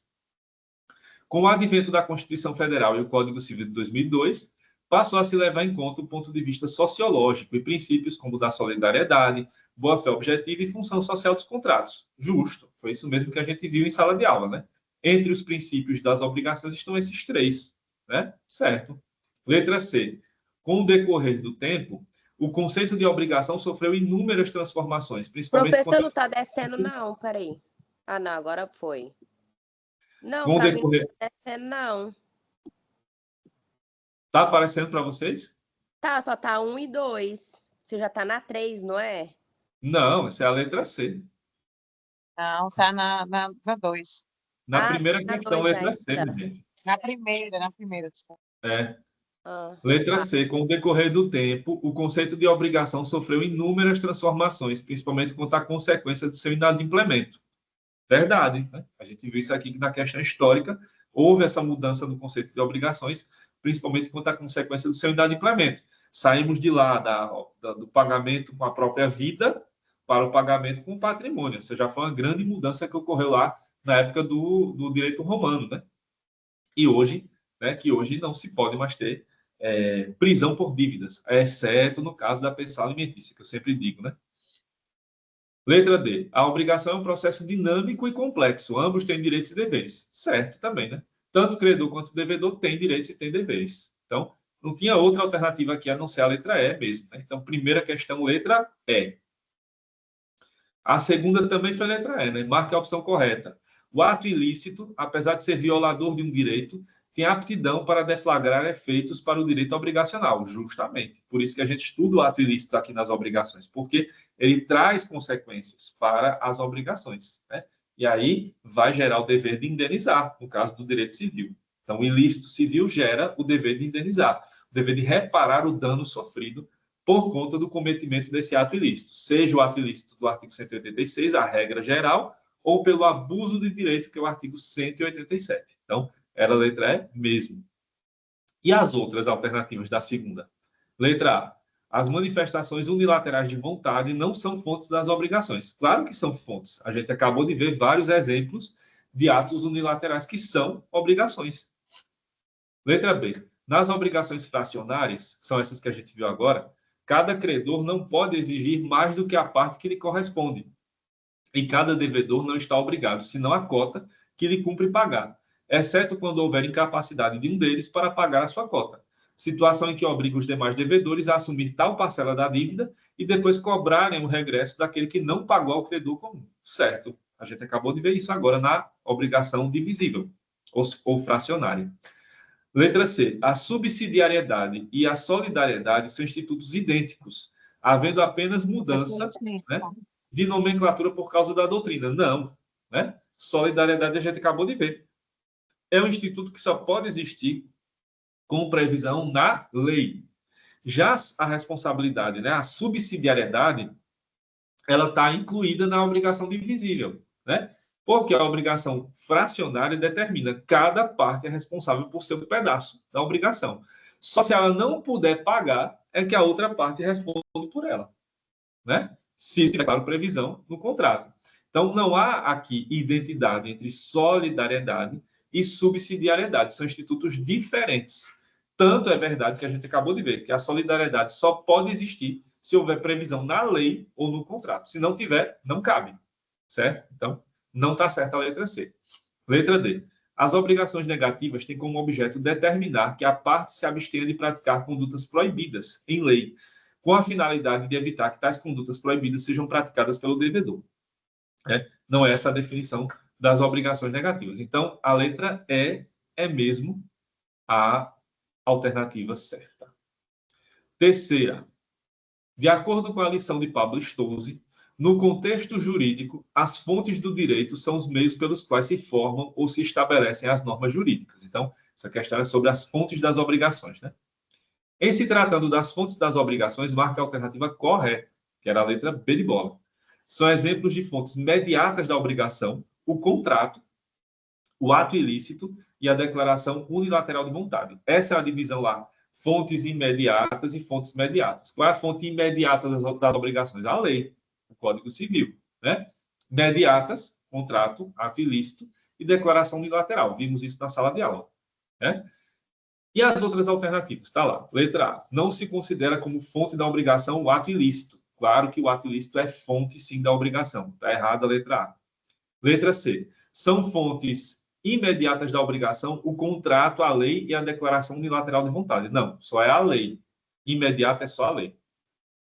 Por isso que a letra D também está errada. Considera-se a lei como fonte imediata, não, ela é imediata. O contrato é uma fonte negocial irrelevante para o direito das obrigações. Não, o contrato é a fonte mais comum do direito das obrigações. Então, não tinha como ser outra alternativa a não ser a letra B de bola. Quarta. De acordo com o doutrinador, que é o Paulo Lobo... Professor, desculpa, licença. O Cauê saiu sem querer, ele está pedindo para entrar de novo. Aí ele está falando lá no grupo que alguém, por favor, pedisse ao senhor para colocar ele. Espera aí, deixa eu ver aqui. Ah, desculpa.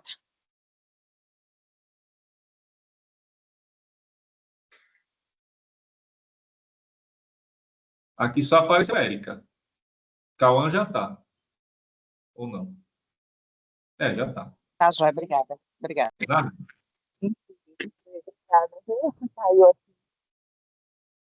Pronto. Deixa eu voltar para lá. Pronto, voltando. De acordo com Paulo Lobo, o direito das obrigações, na atualidade do sistema jurídico brasileiro, compreende as relações jurídicas de direito privado, de caráter pessoal, nas quais o titular do direito, o credor, possa exigir o cumprimento do dever correlato de prestar, respondendo o sujeito do dever, o devedor, com o seu patrimônio. Bom, a respeito das obrigações do Código Civil, assinale a alternativa correta. Aqui era a letra D de dado, né?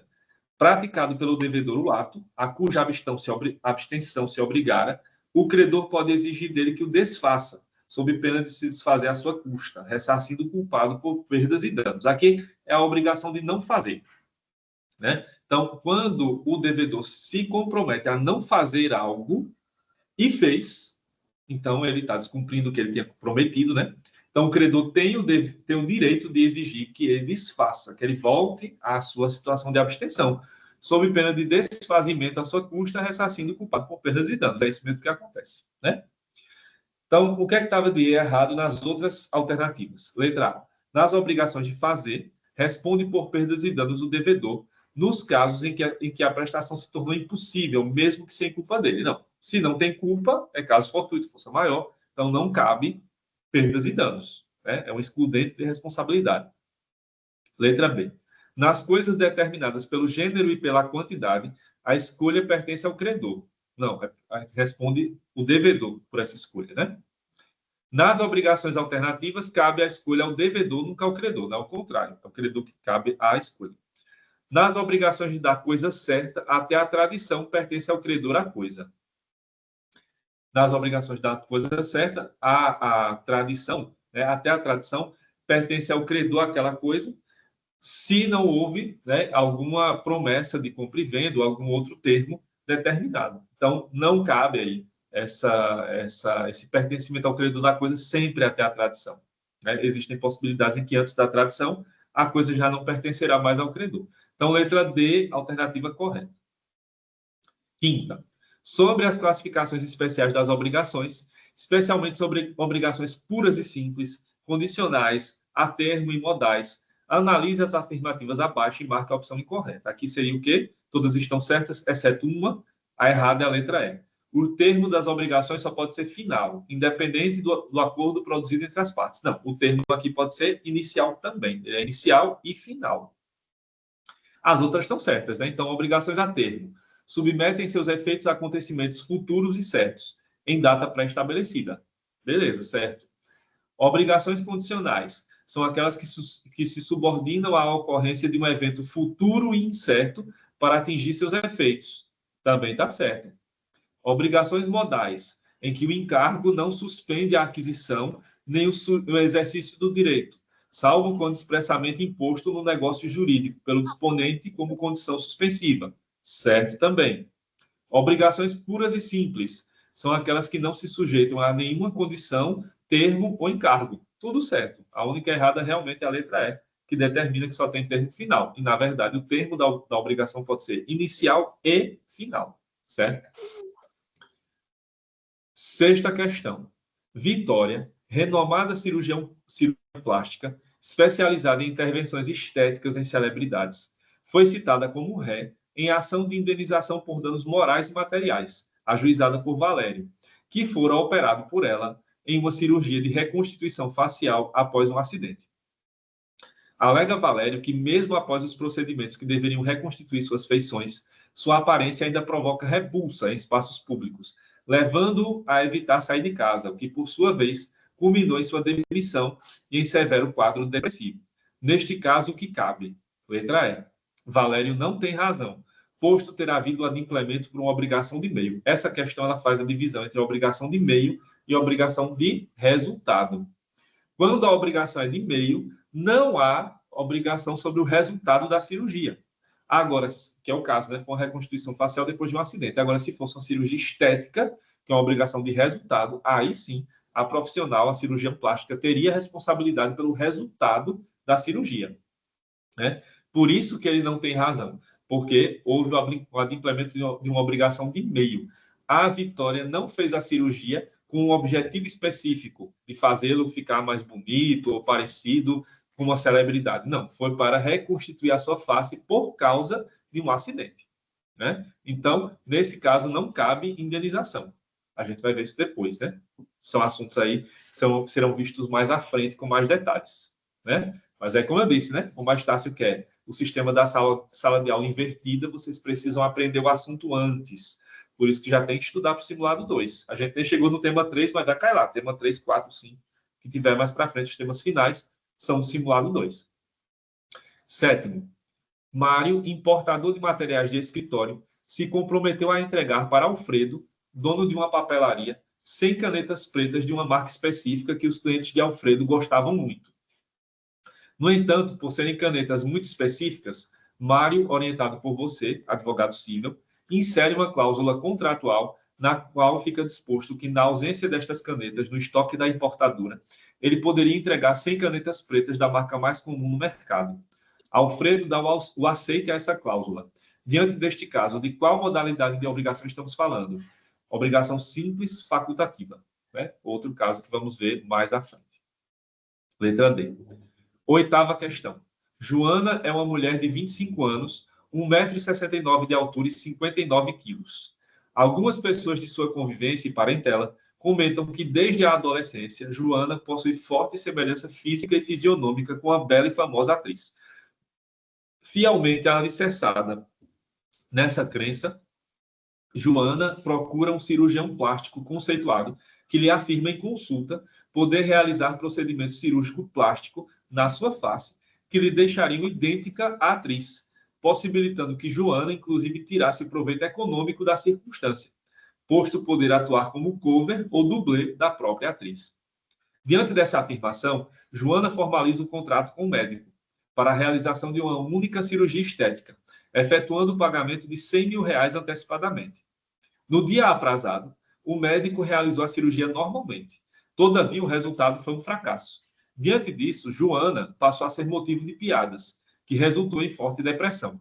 Considerando os fatos expostos, é possível afirmar que o caso apresenta a letra C, uma obrigação civil de resultado simples, né? Simples porque tem credor e devedor. Um credor, uma credora, que é a Joana, um devedor, que é o cirurgião plástico. E por que uma obrigação de resultado? Porque, diferente lá do caso do Valério, nesse caso aqui, a Joana fez uma cirurgia estética. Ela falou com o cirurgião plástico que ela parecia como uma atriz e queria ficar com o rosto igual dela. E o cirurgião respondeu dizendo que poderia fazer isso, só que ele não conseguiu. Aí, veja, ele se comprometeu pelo resultado.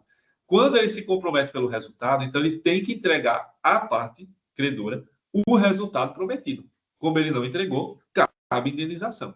É diferente da obrigação de meio, porque a cirurgião plástica, naquele caso, a Vitória, né, a cirurgiã, ela teve que fazer a cirurgia de reconstituição facial, mas sem a obrigação de entregar um resultado específico. Aqui não. Aqui o cirurgião tem a obrigação de entregar o resultado específico e, por isso, ele precisa entregar esse resultado. Não entregando, é indenizável o resultado dessa cirurgia fracassada. Por isso, a oitava é a letra C. Nona, Virgínio, devedor, oferece o notebook a Eugênia, credora, com o objetivo de quitar uma dívida no valor de R$2 mil. Virgínio alega que se encontra desempregado e sem condições de adimplir a obrigação que tem com a credora com o pagamento do valor devido em espécie, razão pela qual oferece o notebook em pagamento. Diante da situação narrada, assinar a afirmativa correta. Para a efetivação da proposta de Virgínio, letra D, haverá necessidade de consentimento da credora, pois se trata de uma dação em pagamento. Né? Então, se ele está devendo o valor de R$2 mil, né, para ele poder dizer assim, eu não vou pagar em dinheiro, vou lhe dar um notebook. É preciso que a outra parte concorde. Porque se a outra parte não quiser receber o notebook e quiser receber o dinheiro, ela vai dizer, não, você vai pagar o dinheiro que está me devendo, e não um bem que eu não tenho o que fazer com ele.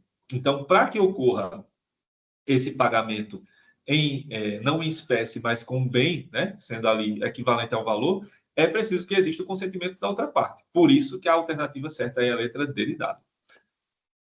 E, finalmente, a 10ª, Marlise comprometera-se a dar um de seus cachorros, apelidado de Totó, para Rejane. Entretanto, tendo se apegado ao animal, no dia do vencimento ofereceu a Rejane, em lugar de Totó, uma joia que acabara de herdar da sua falecida tia, o que foi prontamente aceito pela credora, tendo ocorrido de imediato a transferência da joia. Todavia, decisão judicial veio a reconhecer a nulidade do testamento da tia, que previa o legado da joia a Marlise, vindo Rejane, então, a perder o bem em favor do acervo hereditário. Diante disso, Rejane pode exigir de Marlise, letra C, Totó, mais eventuais perdas e danos. Porque, veja, houve a troca do objeto do contrato. Né? A ideia era doar um cachorro para essa outra pessoa, para a Rejane. No lugar de dar o cachorro, que ela se arrependeu de fazer isso, ela deu uma joia, que, segundo ela, tinha herdado da falecida tia. Só que depois veio o testamento, veio uma decisão judicial sobre esse testamento e disse, olha, essa joia não é sua, né? Não foi dada para você em testamento, não é sua herança. Então, ela tem que devolver a joia. Nesse caso, então, Rejane vai ter que devolver a joia, né, que não era da Marlise, consequentemente também não vai ser dela, e aí ela vai ter condições de pedir a Marlise aquele que era o objeto original do contrato, que era o cachorro, mais perdas e danos. né? E aí, claro, se ela não quiser entregar o cachorro, vai ter que dar o valor correspondente ao cachorro, mais perdas e danos. Mas é doação, mas mesmo assim, tem que ser um valor correspondente, porque ela tinha se comprometido a dar esse valor, né? A esse bem, né? Que, por ser animal, a gente acha que é quase como uma pessoa, mas para o direito civil ainda é como se fosse um bem, então tem que dar o bem mais perdas e danos. Se não der o bem, tem que dar o equivalente ao valor desse bem mais perdas e danos. Por isso que a 10ª questão é a letra C. Certo, gente? Então, aí estão as respostas do nosso simulado, tá? Uma coisa também importante para vocês, né, é que essas aulas pelo Teams, elas têm um fato interessante. Como eu estou gravando a aula aqui, ela fica disponível para vocês depois, certo? Então, ela fica disponível nesse mesmo link. Vocês vão poder acessar sempre esse link aqui para ver essas aulas. Então, vocês vão poder rever o que eu falei aqui, né, assistir o vídeo de novo, baixar, enfim. E vão poder revisar. É outra forma de revisar também os assuntos, né? Então, assistindo essa aula sobre a obrigação solidária, solidariedade ativa, solidariedade passiva, enriquecimento sem causa, pagamento devido, que foram os assuntos de hoje, vocês vão poder também, né, ter esse outro elemento aqui para revisar. Então, pega os vídeos depois, pega o vídeo dessa aula e também revisa. Então, vai ficar disponível aqui no Teams para vocês e também vai ficar disponível para vocês no meu canal do YouTube. Eu tenho um canal do YouTube que eu dou aula, né? Eu tenho aulas lá sobre vários assuntos, né? E aí, vocês vão poder ver lá. Olá, eu quero assistir. Pois é, vão poder seguir e tal. Deixa eu mostrar aqui para vocês qual é o canal. Deixa eu ver aqui, peraí, viu? Então, deixa eu compartilhar aqui com vocês para deixar aqui o videozinho. Tá aqui.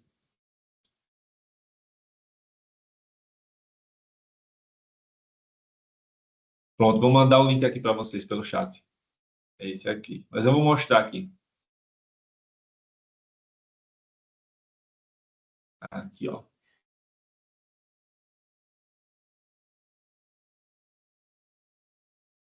Olha ele aqui. Pronto. É o meu canal do YouTube. Aí, nesse canal, tem vários vídeos de várias aulas que eu já dei de outras disciplinas e tal. E vai estar lá, né? Se der, ainda hoje, se não até segunda-feira, eu coloco essa aula de hoje lá também no YouTube. Aí vocês também podem acessar lá quando quiserem. Se quiserem me seguir, também sigam. Fiquem à vontade, tá certo? Então, tem essa... Com certeza eu vou seguir. Então, tem essa opção também para vocês. O bom da aula do Teams é isso aqui. Além de ter aqui essa oportunidade da gente estar em casa, né, no conforto das nossas casas, também de ter essa possibilidade de vocês poderem rever o vídeo, né, várias vezes quando quiserem, tá certo? Então, fica aí a dica para vocês também, tá certo? Pronto. Então, semana que vem a gente volta, né, para a nossa aula normal, nossa aula na sala de aula, né? Foi só por hoje, por conta dessa questão da manutenção da energia lá da Estácio. Semana que vem voltamos para a nossa programação normal e já vão começando a estudar para o simulado, porque final do mês, dia 31 de outubro, se não me engano, né, vai ser o nosso simulado 2. Então já tem que começar a estudar. Aí para o simulado 2, vocês vão estudar os temas finais. Não vão cair esses assuntos que caíram no simulado 1, vão cair os assuntos dos temas finais, inclusive do crédito digital. Então já vão se preparar. Vai ser? Oi? Que dia mesmo? Dia 2? Acho que é dia 31 de outubro, nosso simulado. 31. Que é a última sexta. Eu acho que é isso. Então, vão se preparando já vão estudando para não acumular assuntos. E como os assuntos não foram dados ainda, tenham mais cuidado para estudar lá pelo sábado, tá certo? Vou encerrar aqui a gravação